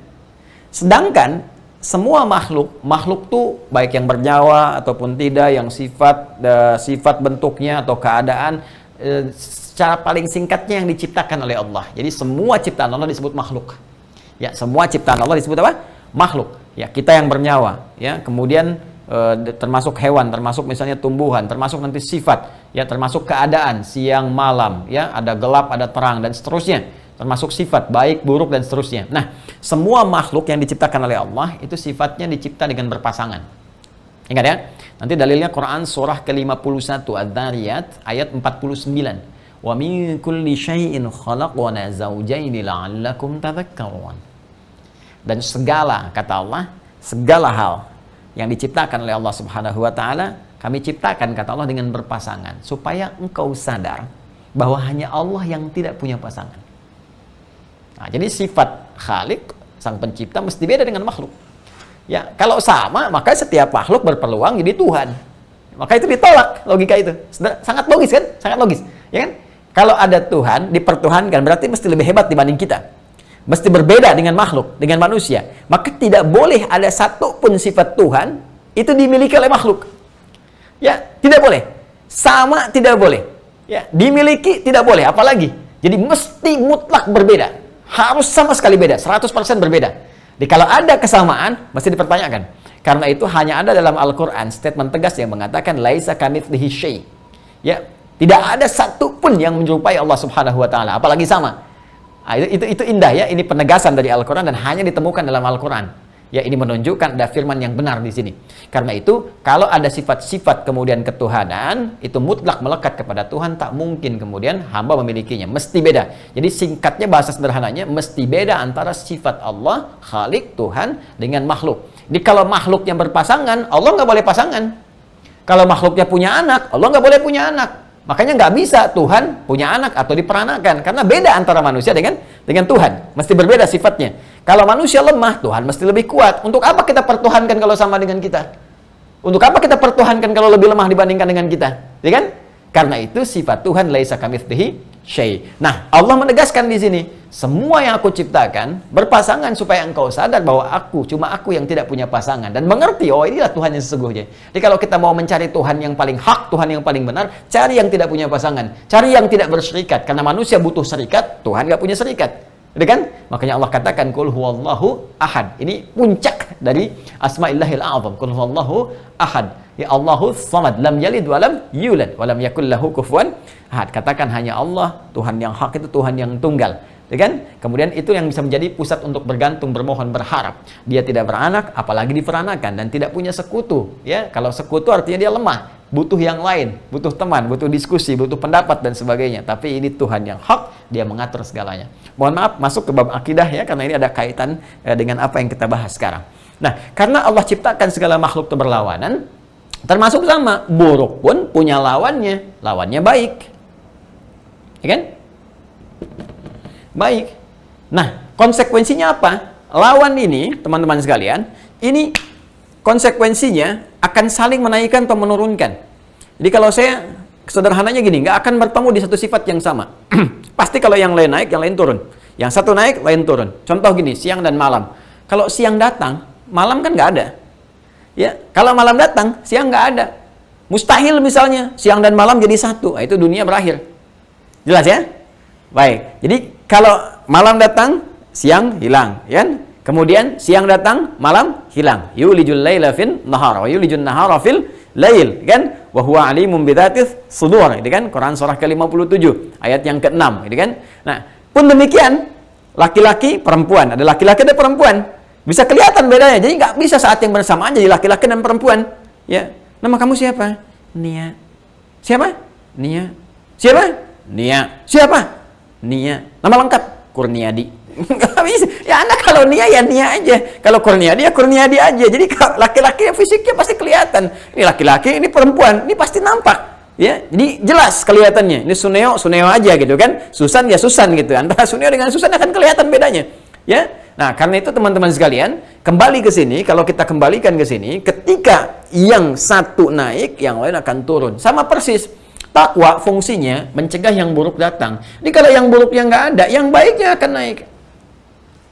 Karena itu orang kalau semakin meningkat takwanya, pasti jadi baik. Gampang deh, kalau mau jadi baik, jadi orang Islam, dan jadi yang soleh Islamnya, bukan cuma Islam dengan nama saja. Islam KTP, kan? KTP-nya ke surga, orangnya belum tentu. Ini yang repot, kan? Nah, jadi kalau memang mau Anda berubah, bertransformasi di baik, cukup Anda tingkatkan takwa. Karena itu ketika Allah berfirman di Quran surah ke-49 ayat 13, menyeru semua manusia tanpa kecuali, Ya ayuhan nasu inna khalaqnakum min dzakarin wa untha wa ja'alnakum syu'uban wa qabaila lita'arafu. Inna akramakum 'indallahi atqakum. Hai semua manusia, kami ciptakan kalian ada laki-laki ada perempuan. Dari semua itu kemudian kalian berkomunitas. Beda kemudian komunitasnya, RT, RW sampai beda negara, sampai beda benua. Kemudian suku-sukunya bisa beda-beda lagi. Demikian itu diciptakan untuk kalian saling berkomunikasi, hidup harmoni, saling mengenal. Tapi di antara semua ya alur kehidupan itu, interaksi kalian semua itu, yang paling punya nilai di sisi Allah, orang yang paling meningkat takwanya. Ini, karena takwa bisa mengarahkan kita kepada kebaikan. Nah, untuk menstimulus supaya sifat baik ini lahir, teman-teman sekalian, mesti ada lawan tadi kan? Supaya dia naik tuh. Ya, naik. Perbuatan buruknya dicegah, sifatnya, nah ini bedakan antara perbuatan dengan sifat. Sifat dan sikap itu beda. Ya, sabar itu sifat. Tapi kalau kita dicela orang, kemudian tidak membalas dengan respon negatif, kita membalas dengan yang baik, nah itu sikap namanya. Jujur itu sifat. Tapi kalau disogok, Anda tidak ikut, ya, tidak merespon itu, maka itu sikap namanya. Nah, sifat dalam hal sifat, takwa, ya, sebelum jadi karakter, jadi perilaku, dia menjadi sifat. Dalam hal bentuk sifat ini ada katalis. Katalis itu lawan sifatnya, itu fujur. Ya, ini fujur. Ya, fujur secara otomatis dia menjadi lawan daripada takwa. Jadi kalau di sini ada sifat jujur misalnya, jujur, di sini ada lawannya, dusta. Tuh. Di sini ada sabar. Di sini ada lawannya teman-teman sekalian, marah yang tidak terkontrol misalnya.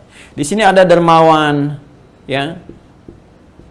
Di sini ada lawannya lagi, ya, boros misalnya. Di sini ada tawadu, di sini ada lawannya lagi, sombong misalnya. Dermawan ini pelit, ini tawadu, ini sombong. Demikian seterusnya. Nah, yang paling menarik itu begini, yang paling menarik. Konsep dasarnya adalah, kembali ke Quran surah 91, ya, ayat yang ke-9 ya. Qad aflaha man zakkaha. Kata Allah, seorang itu akan hidup bahagia, sukses, nyaman, tenang jika bisa dia menggunakan sifat fujur ini sebagai katalis, ya, untuk bisa memunculkan yang baiknya ini. Menyucikan sifat takwanya. Nyuci itu kan bukan membuang bendanya, ya, tapi menepikan kotorannya. Masya Allah, ini bahasa Quran tuh indah. Kalau kita ngaji balaghah tuh luar biasa. Coba deh ibu-ibu ya yang nyuci ya, atau bapak-bapak yang nyuci tuh. Ya teman-teman sekalian. Yuk, saat nyuci itu yang dibuang kotorannya atau bajunya? Gak mungkin kotor dipakai, buang aja bajunya. Oh Masya Allah. Ya. Nggak, pasti kotorannya kan? Ah, tapi bukan ini inti persoalannya. Yang ingin kita sampaikan, ingin kita bedah dari narasi Al-Quran ini adalah pembahasannya, apakah mungkin pakaian dicuci kalau nggak kotor? Tidak kan? Ujung-ujung ngeluarin pakaian dari lemari yang bersih. Cuci tuh, cuci. Cuci dari mana, Joni? Kan harus dilihat dulu kotor nggak. Kalau kotor baru cuci. Nggak kotor jangan dicuci. Kan? Jadi ternyata kotor itu adalah indikator untuk mengetahui bersih. Sebab nggak mungkin ketahuan bersih kalau nggak ada kotor. Itu cara memahaminya. Nah, sekarang ketika Allah ciptakan ini, sebetulnya ini indikator untuk mengangkat supaya sifat baik itu muncul. Jadi bagaimana caranya? Gunakan ini untuk mempelajari, bukan dibuang fujurnya, karena nggak mungkin kita buang. Sepanjang kita hidup tetap ada, tapi gunakan ini untuk membangkitkan sifat baik. Jadi kalau kita melihat ada keadaan dusta, ini adalah ingatan kepada kita supaya jujur kita muncul. Kan? Kalau ada misalnya sifat amarah, ya sifat kikir dan sebagainya, yang jelek-jelek ini pertanda kepada kita. Oh, ini artinya sabar saya mesti muncul. Oh, ini artinya dermawan saya mesti hadir. Ini artinya tawadhu saya mesti ada. Itu asalnya. Tapi tidak semudah itu. Karena ini pun nanti akan digunakan oleh setan. Setan sudah meminta kepada Allah. Setan itu memang luar biasa buruknya, jahatnya. Ya. Dia sudah memohon kepada Allah lewat proposalnya di Quran surah keempat. Jadi abadikan, diinfokan. Saking rahmannya Allah kepada kita, dikasih tahu kita. Bisa Allah mendiamkan. Cuma dengan sifat Rahman, ya Rahman, ya Rahman, ya Allah. Allahumma arhamna ya Allah, birahmatika ya Rahman Rahimin, ya Rahman. Dengan sayangnya kepada, kurang sayang apa lagi sih Allah kepada kita? Bi ayyi ala'i rabbikuma tukadziban. Itu diinfokan kepada kita. Coba buka deh Quran surah keempat An-Nisa itu. Dari atas 18 sampai 119 itu. Bahkan kalau Anda buka dari 116 terus sampai ke situ, Anda akan temukan.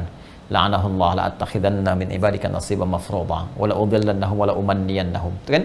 Kata setan, ya Allah, aku telah ketika dia dilaknat oleh Allah Subhanahu wa taala, ya Allah, aku memohon kepadamu berikan aku kesempatan untuk bisa mengambil bagian dari jiwa manusia supaya aku berikan was-was, aku goda. Ya, aku goda, aku was-was. Nah, maka Allah berikan kesempatan. Ya, cuma di saat yang bersamaan ada perisai kepada kita. Ya, ini loh untuk menaklukkannya. Ya, dengan keadilan Allah diberi dia kesempatan. Ya, tapi Allah adil kepada kita, diberikan kita juga penawarnya. Ini cara mengatasinya. Ini perisainya nih. Untuk membuktikan bahwa anak cucu Adam itu punya rahmat Allah Subhanahu wa taala. Untuk membuktikan anak cucu Adam itu lebih unggul dibandingkan dengan iblis, dengan setan. Yang setan begitu pongahnya mengatakan saya lebih hebat daripada Adam. Ya khalaqtahu min narin wa khalaqtani min narin wa khalaqtahu min tin. Ana khairum minhu, kata dia di Quran surah ke-7 ayat 12 itu kan sampai 13-nya. Ya ana khairum minhu khalaqtani min narin wa khalaqtahu min tin. Ma mana'aka alla tasjuda idza amartuk. Ya, dia berkata ana khairum minhu. Kenapa engkau tidak mau sujud ketika aku perintahkan untuk sujud hormat kepada Adam? Ya, kata dia aku lebih hebat dibandingkan dengan Adam. Dia ingin mengatakan lebih hebat. Allah buktikan kita lebih unggul dibandingkan dengan dia. Jadi ketika Allah muliakan kita, tunjukkan kemuliaan kita itu. Maka kata Allah, fala udillannahum, dia berkata aku akan sesatkan, ya, melalui setan diungkap kepada kita informasinya, setan akan berkata, dia mengatakan kepada Allah, ya Allah, aku akan sesatkan manusia. Jadi lewat sini, wala umanniyannahum, aku akan berikan angan-angan ke jiwa mereka. Makanya manusia itu kadang sering berkhayal, imajinasi yang enggak jelas kan? Nah, hati-hati, terutama di tempat-tempat kotor. Setan kan senang di tempat-tempat kotor. Yang banyak kotoran di mana? Di toilet. Makanya jangan heran kalau orang banyak ke toilet itu berimajinasi. Ya, makanya cepat keluar kalau ke toilet, jangan baca koran di toilet, baca majalah di toilet, ya. Berimajinasi, mencari inspirasi. Keluar cepat.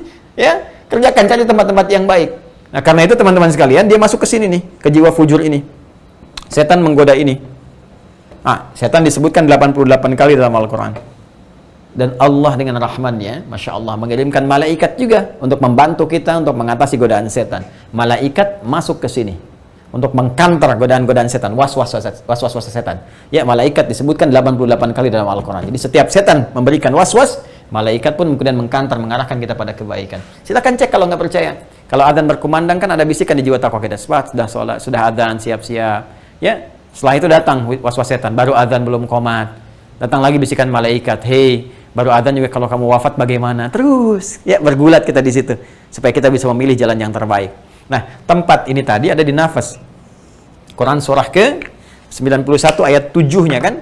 Wa nafsin wa ma sawwaha, ya. Jadi ini takwa dan fujur ada di satu tempat namanya nafas. Nafas. Wa nafsin wa ma sawwaha fa alhamaha fujuraha wa taqwaha. Nafas ini teman-teman sekalian, ini punya dua jiwa begini, takwa dengan apa? Dengan fujur. Kemudian teruskan dulu. Nafas itu tempatnya di kolbu. Nah, gini nih, supaya jelas. Nah, kolbu. Ya, sesuatu yang bergolak, nggak pernah tentram. Kenapa dinamakan dengan kolbu? Karena di nafas ini ada takwa dengan fujur yang selalu bergolak. ya, antara malaikat dengan setan tadi. Ya, ini memberikan bisikan-bisikan kebaikan, ini yang jelek terus selalu, karena itu baru bangun tidur aja kita sudah berpikir, oh ini mau mana yang mau dikerjakan? Apakah wudhu atau yang lain atau macam-macam dan sebagainya. Ini kolbu. Ya. Nah, kolbu ini tempatnya ada di sodrun. Nah, ini sodrun tempatnya. Jamaknya sudur. Kolbun jamaknya kulub. Kan? Nah, sekarang fokus baik-baik. Sudah tahu ya sekarang ya? Ini takwa dengan fujur ada di apa? Nafas. Kemudian nafas ada di mana? Kalbu. Kalbu ada di mana? Sadrun. Jamaknya sudun, jamaknya kulub. Sekarang lihat baik-baik tadi. Nah, alih-alih kita meningkatkan sifat takwa kita supaya muncul bertransformasi menjadi perilaku yang baik, tapi ternyata ini yang tadinya kita gunakan sebagai katalis dimanfaatkan oleh setan. Digoda nih. Setan masuk ke sini yang memberikan was-was. Ya, karena itu Allah sampaikan di Quran surah ke-114. Ya, qul a'udzu birabbin nas, malikin nas, ilahin nas, min syarril waswasil khannas, alladzi yuwaswisu fi sudurin nas. Tuh, disebutkan tempat umumnya, fi sudurin nas, dalam jiwa manusia. Di sudur itu ada apa? Ada kolbun. Di kolbun itu ada apa? Ada nafas. Di nafas itu ada apa? Ada takwa dan fujur. Jadi, Allah memberikan gambaran tempat ruang terbesarnya. Jadi, setan itu memberikan godaan lengkap tuntas. Ya, kalau ini nggak tembus di sini, tembuskan di sininya. Nggak tembus di sini, tembuskan ke sininya. Jadi di ruang yang besar ini, di semua celah, tembusan perangkat takwa ini, jangan sampai memberikan sinyal ke dalam tubuh kita menjadi baik. Itu misi setan. Ya, karena asalnya begini, sifat takwa itu kalau dominan, teman-teman sekalian, ya misalnya baik nih, mulia.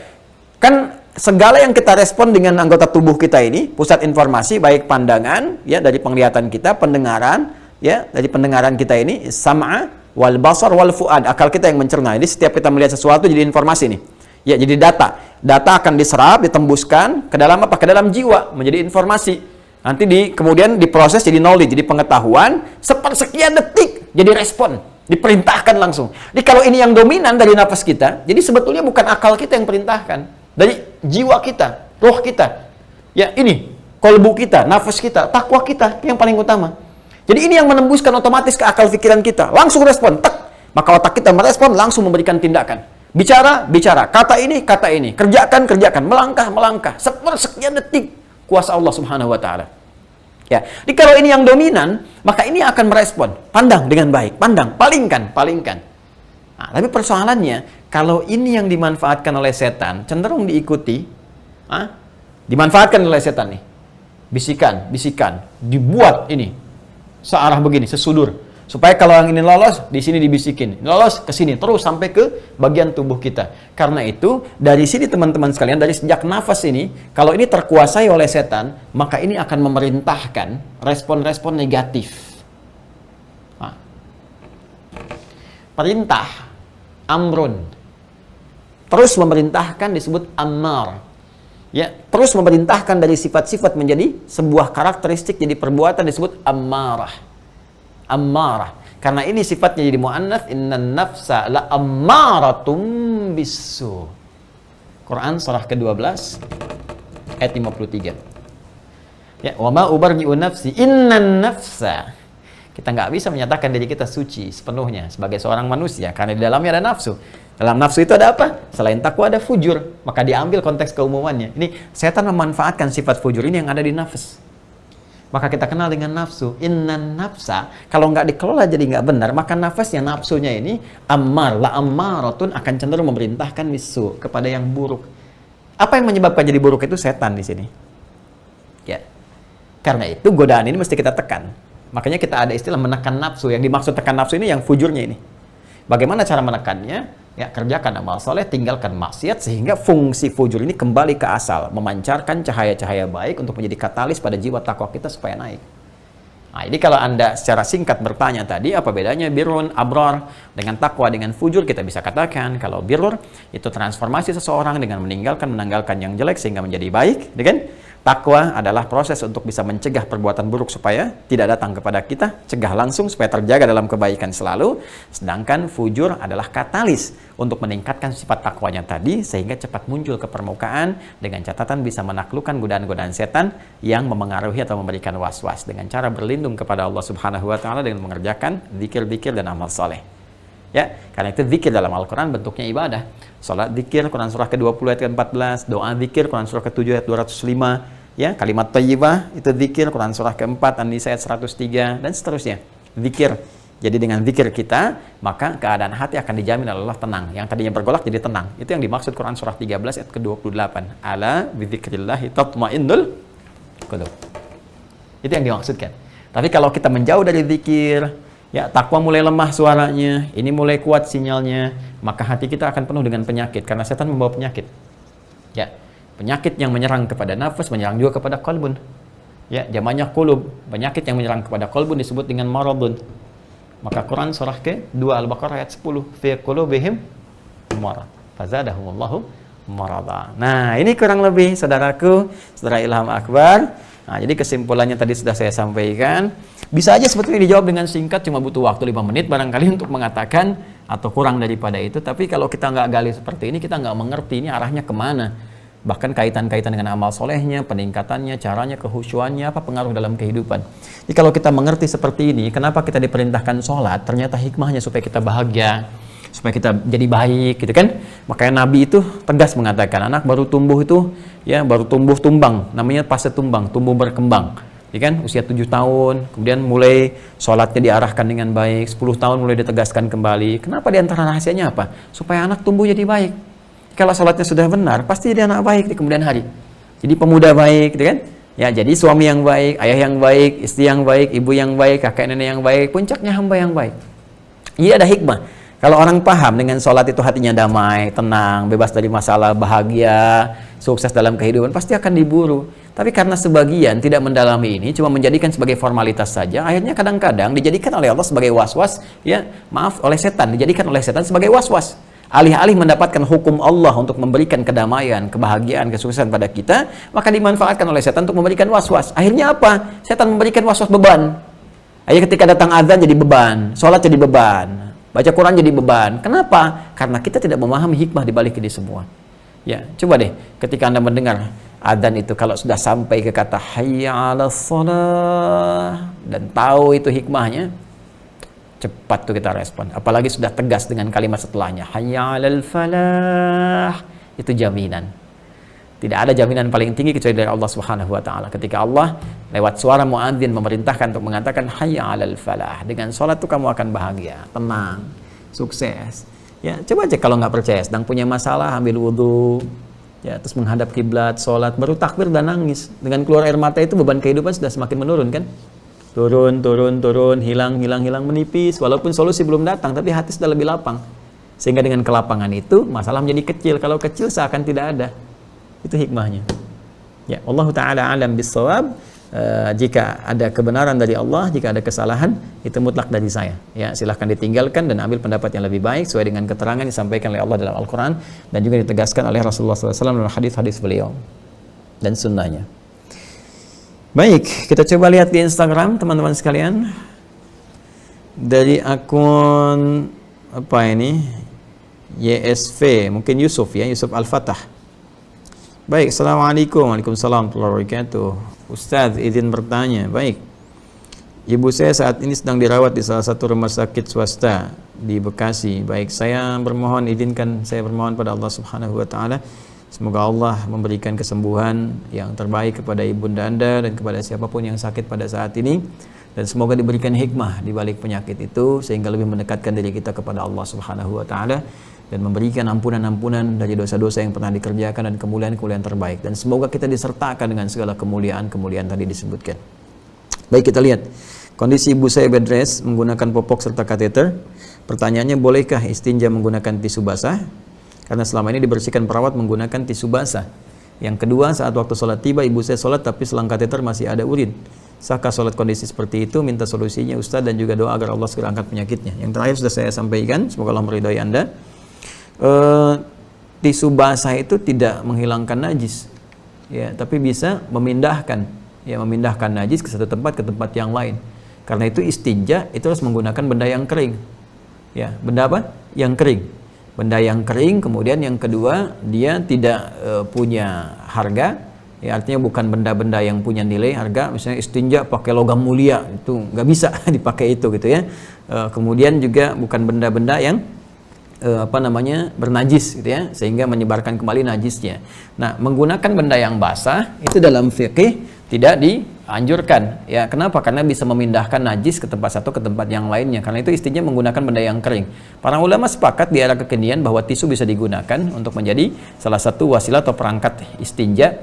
Ya, ketika tidak ada air, kita bisa menggunakan tisu itu untuk membersihkan najis yang melekat ya di dalam bagian tertentu di tubuh kita. Jadi menggunakan benda yang kering, karena benda yang kering itu bisa berfungsi sekaligus untuk membersihkan, menghilangkan, membersihkan. Jadi bukan memindahkan. Kalau basah itu pindah. Makanya yang kalau kita belajar fikih sederhana, saya sejak SD itu belajar fikih yang sangat sederhana gitu kan. Kita teman-teman sekalian. Jadi kalau Anda benda satu kering, satu basah, ditempelkan yang basah ini, maka yang melekat di kering itu akan nempel di yang basah. Paling gampang inilah, bawa tisu yang basah gitu kan, atau tisu kering dibasahin oleh Anda, terus tempelkan misalnya ke meja aja begini. Angkat lagi, pasti warnanya beda. Karena kotoran yang ada di meja akan menempel ya ke yang basah itu. Tapi yang kering belum tentu. Ketika Anda tempelkan pun misalnya kalau nggak hitam banget ya, kalau tempelin ke knalpot ya pasti kena juga gitu kan. Tapi yang saya maksudkan ini benda-benda biasa itu otomatis nggak seperti yang basah tadi. Dan kalau Anda beginikan aja udah hilang gitu kan. Beda dengan yang basah tadi.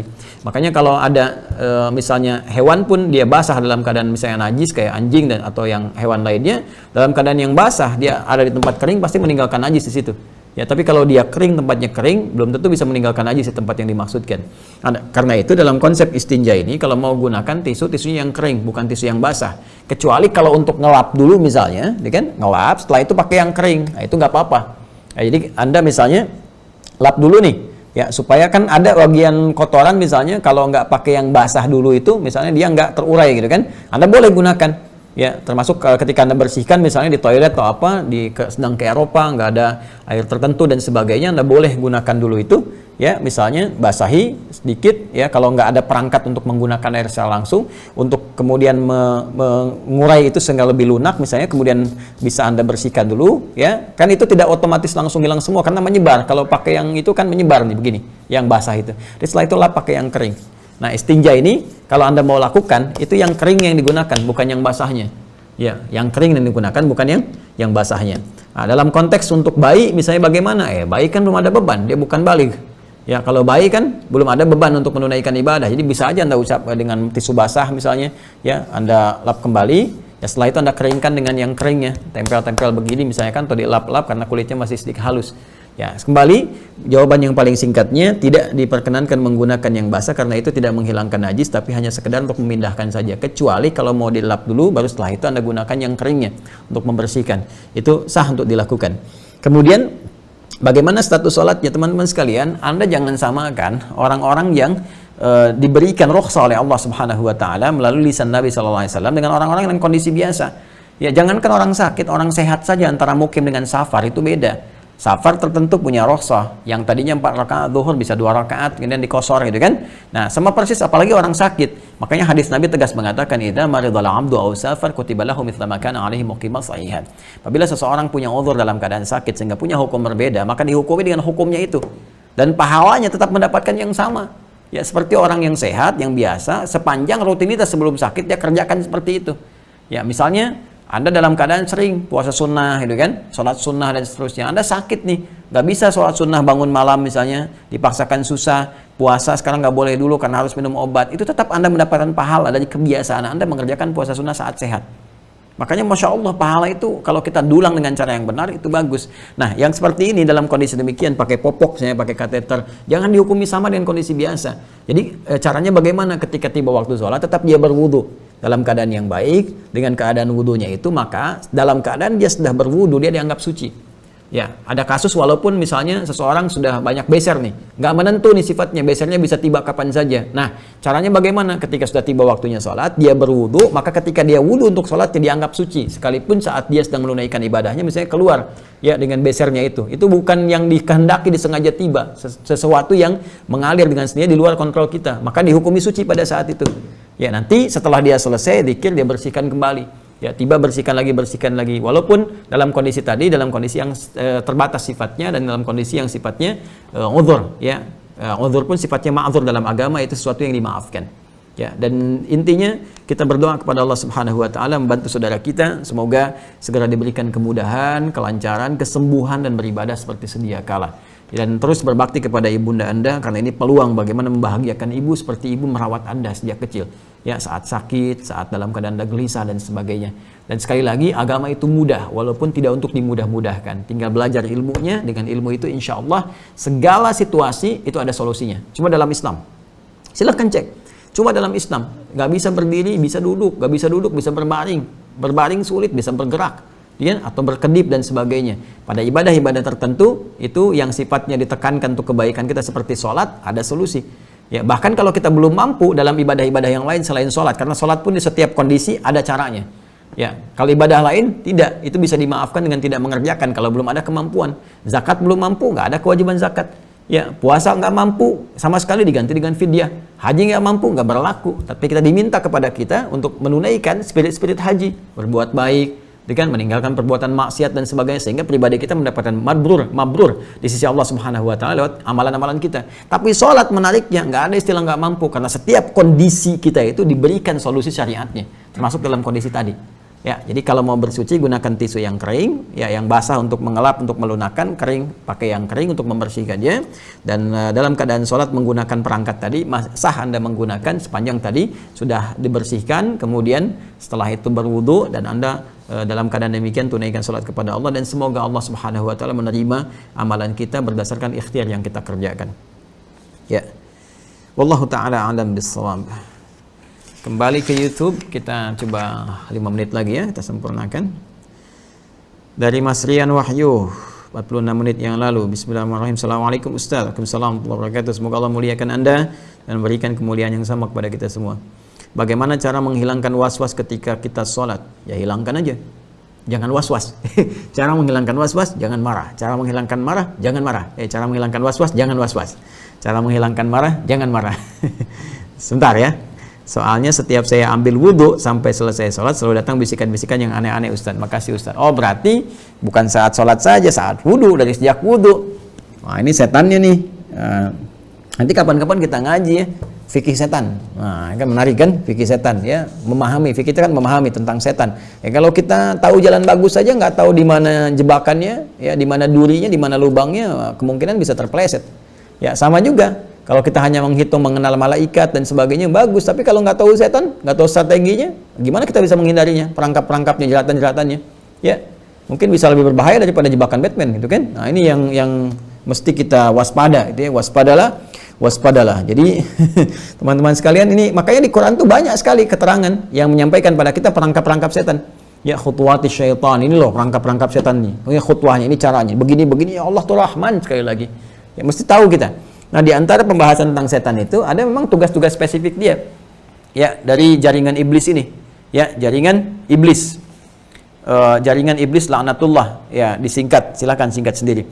Jadi kalau teman-teman sekalian kita lihat, ya, kita ambilkan, turunkan ke bawah setan, dia punya perangkap. Nah, setan wudu, ada yang menggoda orang wudu, namanya walhan. Walhan itu tugasnya goda orang wudu. Jadi setiap orang selesai wudu bikin was-was. Ini tiba-tiba aja bisa jadi begini. Baru selesai wudu, saya udah wudu belum ya? Batal nggak ya? Dibikin was-was kita. Ya, nah, ini bagaimana cara mengatasinya? Nanti belum selesai di wudhu ini, begitu mau takbir, datang lagi setan yang kedua. Khinzib, ada yang mengatakan khanzab, gitu kan? Nanti menggoda lagi, nanti kita lihat hadisnya. Nah, dari sejak wudhu, teman-teman sekalian, itu kita memang ada setan mengganggu. Ya, makanya fitrah ibadah itu pasti diganggu. Kalau nggak diganggu, aneh. Ya, patut dipertanyakan tuh, karena setan itu menghambat kita ibadah. Jadi kalau ibadah nggak ada hambatan, patut dipertanyakan. Pasti diganggu. Nah, cuma kita diberi kemampuan oleh Allah untuk mengatasi gangguan setan itu. Di antaranya apa? Berlindung kepada Allah. Fasta'iz billahi minasyaitonir rajim. Berlindung. Ya, bagaimana cara berlindungnya? Minta. Ya, dengan penuh kekhusyuan. Ya, a'udzubillahi minasyaitonir rajim, itu yang paling standar. Ya, atau kita mengatakan Rabbi inni a'udzubika min hamazatis syayatin wa a'udzubika ay yahdurun. Ya Allah, aku berlindung kepadamu ya Rabb dari bisikan-bisikan, bahaya-bahaya was-was setan. Dan keadaan mereka yang hadir di sekitaranku, kalau mereka hadir, ya Allah, jauhkan mereka. Berikan aku perisai. Kalau belum hafal, boleh pakai bahasa Indonesia. Ya Allah, lindungi hamba dari godaan-godaan setan, ya Allah. Kuatkan hamba untuk khusyuk. Ya, lalu Anda setelah berdoa, bismillah, Anda niatkan kepada Allah, kan? Berwudu dengan baik. Nah, saat wudhu ini Anda berkonsentrasi, fokus kepada wudhu Anda. Ya, bersihkan wajah, mohon kepada Allah wajah ini diberikan cahaya, dihilangkan dari perbuatan maksiat, tobat dengan dosa-dosa di wajah, tangan, sampai ke ujung kaki, sampai selesai lah wudhunya. Makanya setelah wudhu Anda berdoa kan, Asyhadu an la ilaha illallah, asyhadu anna Muhammadar Rasulullah, Allahumma ja'alni minat tawwabin wa ja'alni minal mutatahhirin wa ja'alni min ibadikas salihin. Ya Allah, jadikan hamba termasuk golongan orang taubat. Makanya saat wudhu kita taubat. Taubat, kalau benar nih cara wudhunya begini, kita rasakan, kita berdoa, doanya dirasakan, taubat kepada Allah, mohon kebaikan, nggak ada peluang bagi setan mengganggu. Ya. Tapi kalau kita ingin buru-buru, tergesa-gesa kan perbuatan setan. Innal ajalata minasyaitan. Ya, al ajalatu minasyaitan. Tergesa-gesa itu dari setan, dibikin tergesa-gesa. Wah, Allahu akbar, Allahu akbar. Udah kumat nih, cepet nih. Akhirnya nggak sempurna wudhunya, setan masuk di situ. Ya, akhirnya begitu terasa nggak nyaman, begitu mau takbir, tadi kamu nggak sempurna lah wudhunya, ada yang nggak kebasuh tuh, mulai masuk dia. Makanya tenang aja, ya tenang aja, wudhu aja kita. Wah, imam kalau sepanjang imam belum selesai, kita dapat jamaahnya, dapat. Tapi bukan nunggu imam begitu juga, tidak. Ya, kita siapkan diri kita dengan baik. Tapi kalau qadar Allah datang, kita berwudhu, misalnya mau jamaah, sudah rakaat pertama, gitu kan, ya, sempurnakan dulu wudhunya, tenang aja. Ya, begitu kita masuk, susulkan, ya dalam keadaan masbuk misalnya, tetap kita mendapatkan jamaah sebelum imam salam. Das ya, kalaupun imam salam, kita kepada yang lain berjamaah, teruskan, tetap dapat kesempatan yang sama. Jadi jangan dipedaya oleh setan sehingga kita terburu-buru tidak menyempurnakan wudhunya. Jadi kunci katanya ketika wudhu, karena wudhu itu terkait erat nanti dengan kesempurnaan sholat yang kita tunaikan, syarat sah sholatnya di Quran surah ke-5 ayat yang ke-6 itu dalilnya, maka sempurnakan wudhunya. Ya, mohon kepada Allah. Kemudian saat selesai wudhu itu, ambil keyakinan pada jiwa, yakin, ya yakin. Al yakinu la yuzalu bisyakki. Kalau sudah yakin itu tidak akan pernah dipengaruhi oleh keraguan. Makanya kalau sudah yakin, setan nggak akan masuk dengan keraguan. Karena kita sudah paham dengan yakin dengan semua yang kita kerjakan itu. Baru kita mulai dengan menunaikan sholat. Saat akan sholat, kita bermohon kepada Allah lagi. Ya, bertawud lagi kepada Allah. Ya, bahkan kalau kita godaan-godaan yang cukup kuat dan sebagainya, ada was-was, problem kita masuk, ya, dibayang-bayangi oleh keadaan kehidupan misalnya, oh takut begini, takut begitu, macam-macam. Kita berdoa lagi, minta kepada Allah, mu'awwadzatain. Ya, bisa dengan surah Al-Falaq, dengan surah An-Nas sebelum kita sholat, minta kepada Allah perlindungan.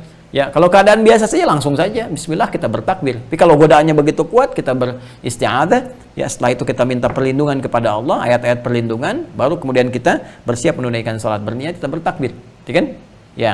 Nah, di sini poinnya. Karena hati-hati kalau kita tidak melakukan dengan benar, dengan khusyuk, dengan baik, teman-teman sekalian, maka saat dia mulai bertakbir, fa idza kabbara, maka ketika dia mulai bertakbir, fayaqulu syaitan, maka setan yang bertugas menggoda saat fase sholat. Jadi kalau saat wudhu selesai walhan tadi, setannya, fase sholat khanzab setannya. Maka dia berkata, fayaqulu syaitan, udhkur kada, ingat ini, ingat itu.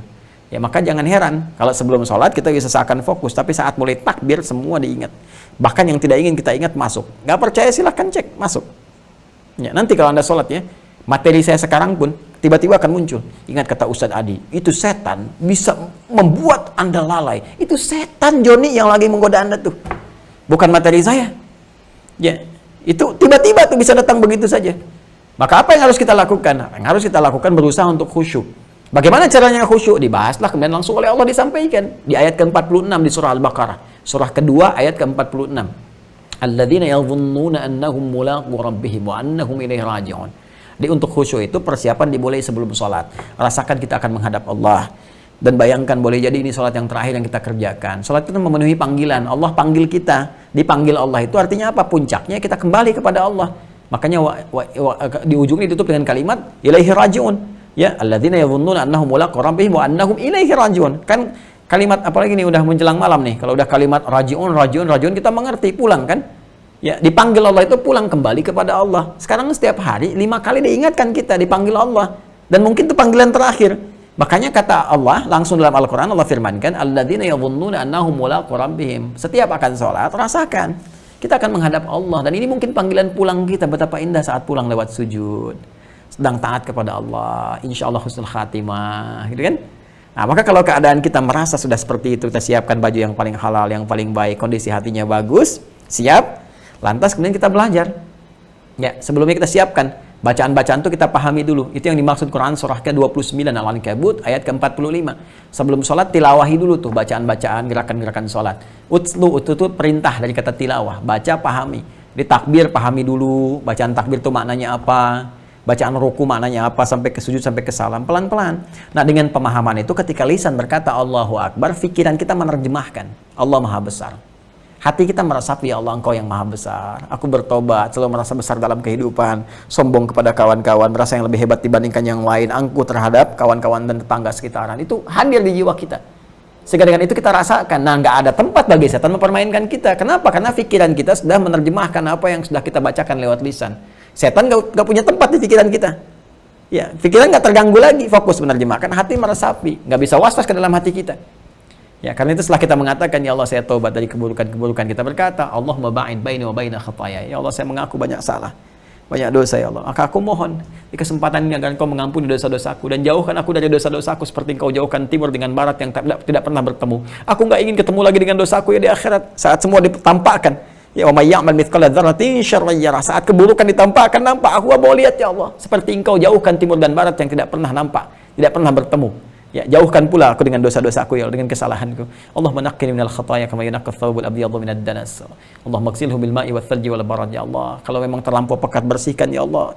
Bersihkan, beningkan seperti ya noda itu dibersihkan dari najis, dari kotoran-kotoran walaupun menggunakan air yang sangat dingin. Anda taubat. Atau Anda baca Allahu akbar kabira walhamdulillahi katsira subhanallahi bukratan wa asila wajjahtu wajhiya lilladzi fatara as-samawati wal ard hanifa wa ma ana minal musyrikin. Ya Allah, aku sekarang menghadap dengan sepenuhnya, dengan penuh kekhusyuan kepada penguasa, pemilik langit dan bumi, ya Allah, penguasa segalanya. Dan aku bersaksi, ya Allah, aku berkomitmen, aku bukan termasuk orang yang menyekutukanmu. Inna salati wa nusuki wa mahyaya wa mamati lillahi rabbil alamin. Ya Allah, sungguh salatku saat ini, semua ibadahku, ya Allah, hidupku yang Kau berikan kepadaku untuk beraktivitas. Bahkan kalaupun Kau wafatkan aku dalam salat ini, ya Allah, aku bersaksi, aku pasrah kepadamu, ya Allah, penguasa seluruh alam. Ya, la syarika lahu bidzalika umirtu wa ana minal muslimin. Aku bersaksi, ya Allah, tidak akan menyekutukanmu, ya Allah, dan aku akan tunduk patuh kepadamu. Walaupun Kau wafatkan aku dalam kesempatan saat ini, saat ruku, saat sujud, ya Allah, maka wafatkan aku dalam keadaan tunduk dan patuh kepadamu. Tuh. Dan kalau kita mengerti, kita paham dengan apa yang kita bacakan, tiba-tiba kemudian bisa mengalir air mata. Enak gitu. Ya, dari mulai takbir tuh, baca iftitah. Makanya Fatihahnya ada yang langsung nangis, baca surat-surat tuh merasa ke dalam jiwa, ya. Baca ayat tentang surga, pengen rasanya mendapatkan itu. Baca ayat tentang neraka, takut, tentang adab, takut, ada yang menangis, banyak seperti itu. Kan aneh, baca ayat surga nangis, baca ayat neraka kok diam-diam aja gitu, ya kan? Ada sesuatu yang belum meresap kepada jiwa. Nah, kan? Nah, jadi kurang lebih teman-teman sekalian, demikian cara menghilangkan was-wasnya. Pertama, berlindung kepada Allah Subhanahu wa taala. Yang kedua, dengan menyempurnakan ibadah, pelajari ilmunya dan sempurnakan syariatnya. Ya, dari mulai syarat dan rukunnya. Insya Allah dengan seperti itu akan terjadi perubahan pada jiwa kita. Baik, terakhir ya, kita ambil dari Instagram dulu satu lagi supaya seimbang ya.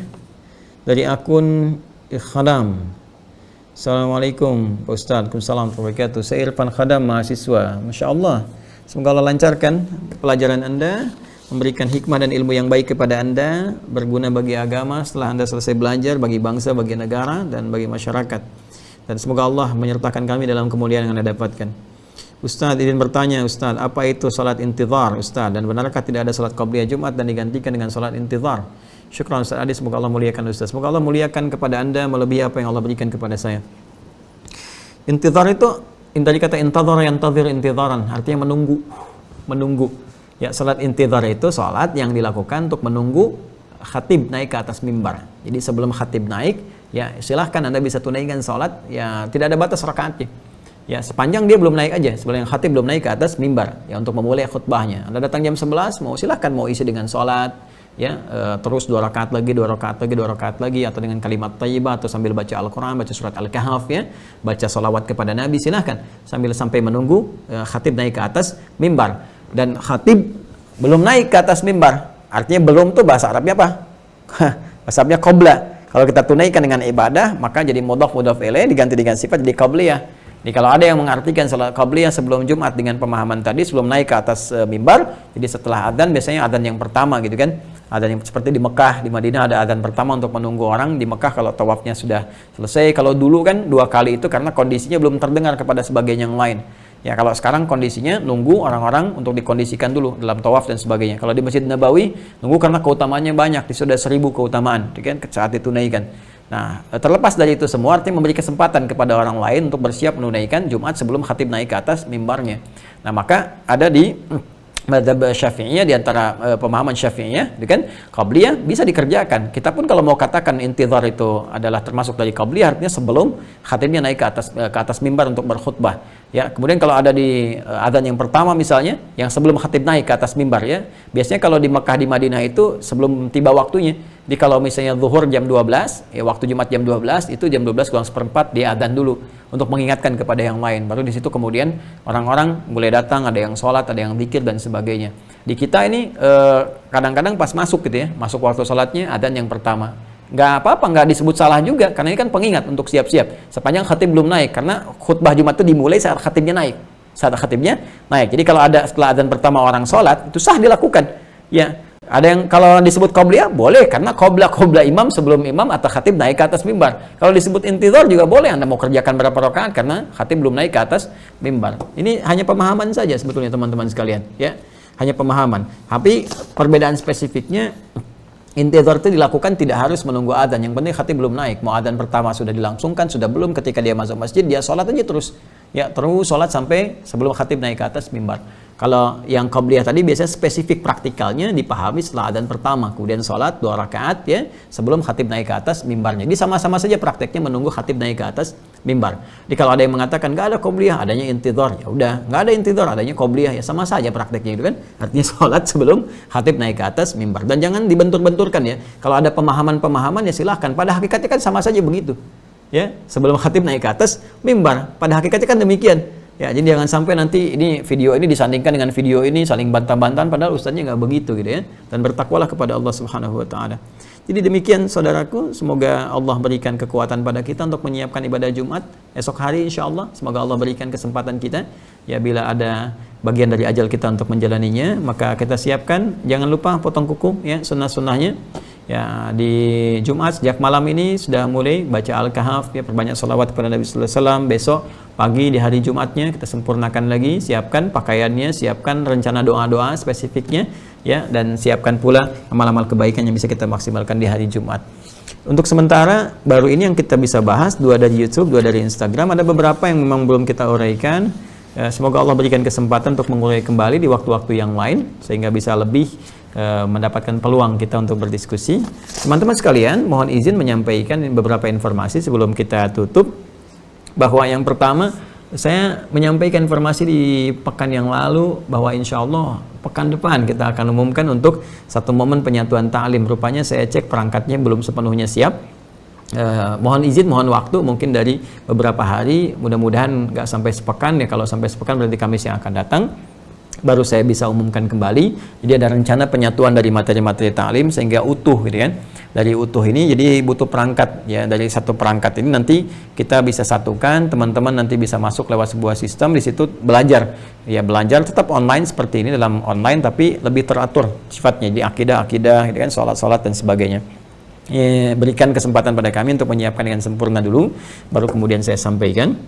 Dan yang kedua, saya sampaikan progres dari untuk paket hafalan ini. Insya Allah ya kami masih menyiapkan seperti saya janjikan ya. Ini insya Allah dalam proses teman-teman sekalian, dari 5.000 lagi Senin insya Allah sudah mulai ada dari percetakan ya. Alhamdulillah Allah berikan kesempatan teman-teman percetakan bisa demikian cepat. Jadi saya lihat antrian-antrian juga sudah cukup ada lagi ya. Dan kita berikan gratis ya, kita berikan gratis pada teman-teman. Insya Allah kami selalu komitmen berusaha semaksimal mungkin. Nanti kita coba sampaikan. Yang ini paketnya akan berakhir yang ada mushaf ini ya, yang ada mushaf ini mungkin sesuai stok yang sudah ada di kita, disertai dengan paket buku dan program hafalannya. Nanti kalau itu sudah nggak ada, sudah habis untuk ini, kita akan siapkan yang bentuk aplikasinya untuk mushafnya, atau bisa menggunakan mushaf standar. Ini yang penting nanti ya, ini akan tetap kita cetak teman-teman. Targetnya di tahun ini setidaknya ada 20.000 lagi, sehingga kita bisa mendapatkan 20.000 tambahan dari peserta, khususnya di kalangan pelajar, mahasiswa atau umum yang mau bergabung. Ini tetap kita cetak insya Allah setelah 5.000 pertama, 5.000 lagi, dan saya coba nanti akan kunjungi beberapa kampus yang mungkin berminat ya untuk program ini, supaya mahasiswanya khususnya atau pelajar-pelajarnya bisa sambil menghafal Quran, sehingga saat di wisuda bukan hanya dengan IPK yang bagus, tapi juga sebagai ahli Al-Quran untuk umat Islam. Ya, non muslim kalau mau belajar juga silahkan, ada lahan-lahan atau juga beberapa kesempatan untuk belajar kami perkenankan teman-teman sekalian. Ini yang pertama. Yang kedua, untuk peserta yang telah bergabung dalam STUAH, Sekolah Terbuka Usahakan Al-Quran Hafal. Alhamdulillah, bersyukur pada Allah, saya sangat berbahagia sekali, sudah banyak perkembangan. Terakhir kemarin sudah ada berjalan ya program Al-Fatihah, pengecekan Al-Fatihah online. Jadi adminnya saya lihat tiap hari tuh ya, di hari-hari kerja mereka sudah siap, standby, musyrifin, musyrifat. Saya bahkan mengecek, bahkan saya sendiri terlibat ya, ada juga di antara peserta yang langsung dengan saya pengecekan Al-Fatihahnya. Jadi nanti teman-teman yang sudah STWA, saya harap luangkan waktunya ya, dan saya lihat sudah banyak antriannya itu ya setiap hari, supaya Al-Fatihahnya benar karena dibawa dalam sholat. Jadi kita cek dulu ya, maksimalkan itu semua. Anda tinggal kontak dengan admin saja, nanti ada antrian, bersabar dengan antriannya. Kadang sehari itu bisa ratusan ingin mengecek Al-Fatihah di program ini saja ya. Kalau nanti teman-teman yang belum bergabung, gampang sebetulnya, Anda masuk saja ke ALC, At-Taisir Learning Center, Quantum Akhyar Institute, KAI At-Taisir Learning Center, lihat informasinya bagaimana, masuk ke situ, gabung dengan STWH ya. Insya Allah nggak ada hal-hal yang sulit di situ ya.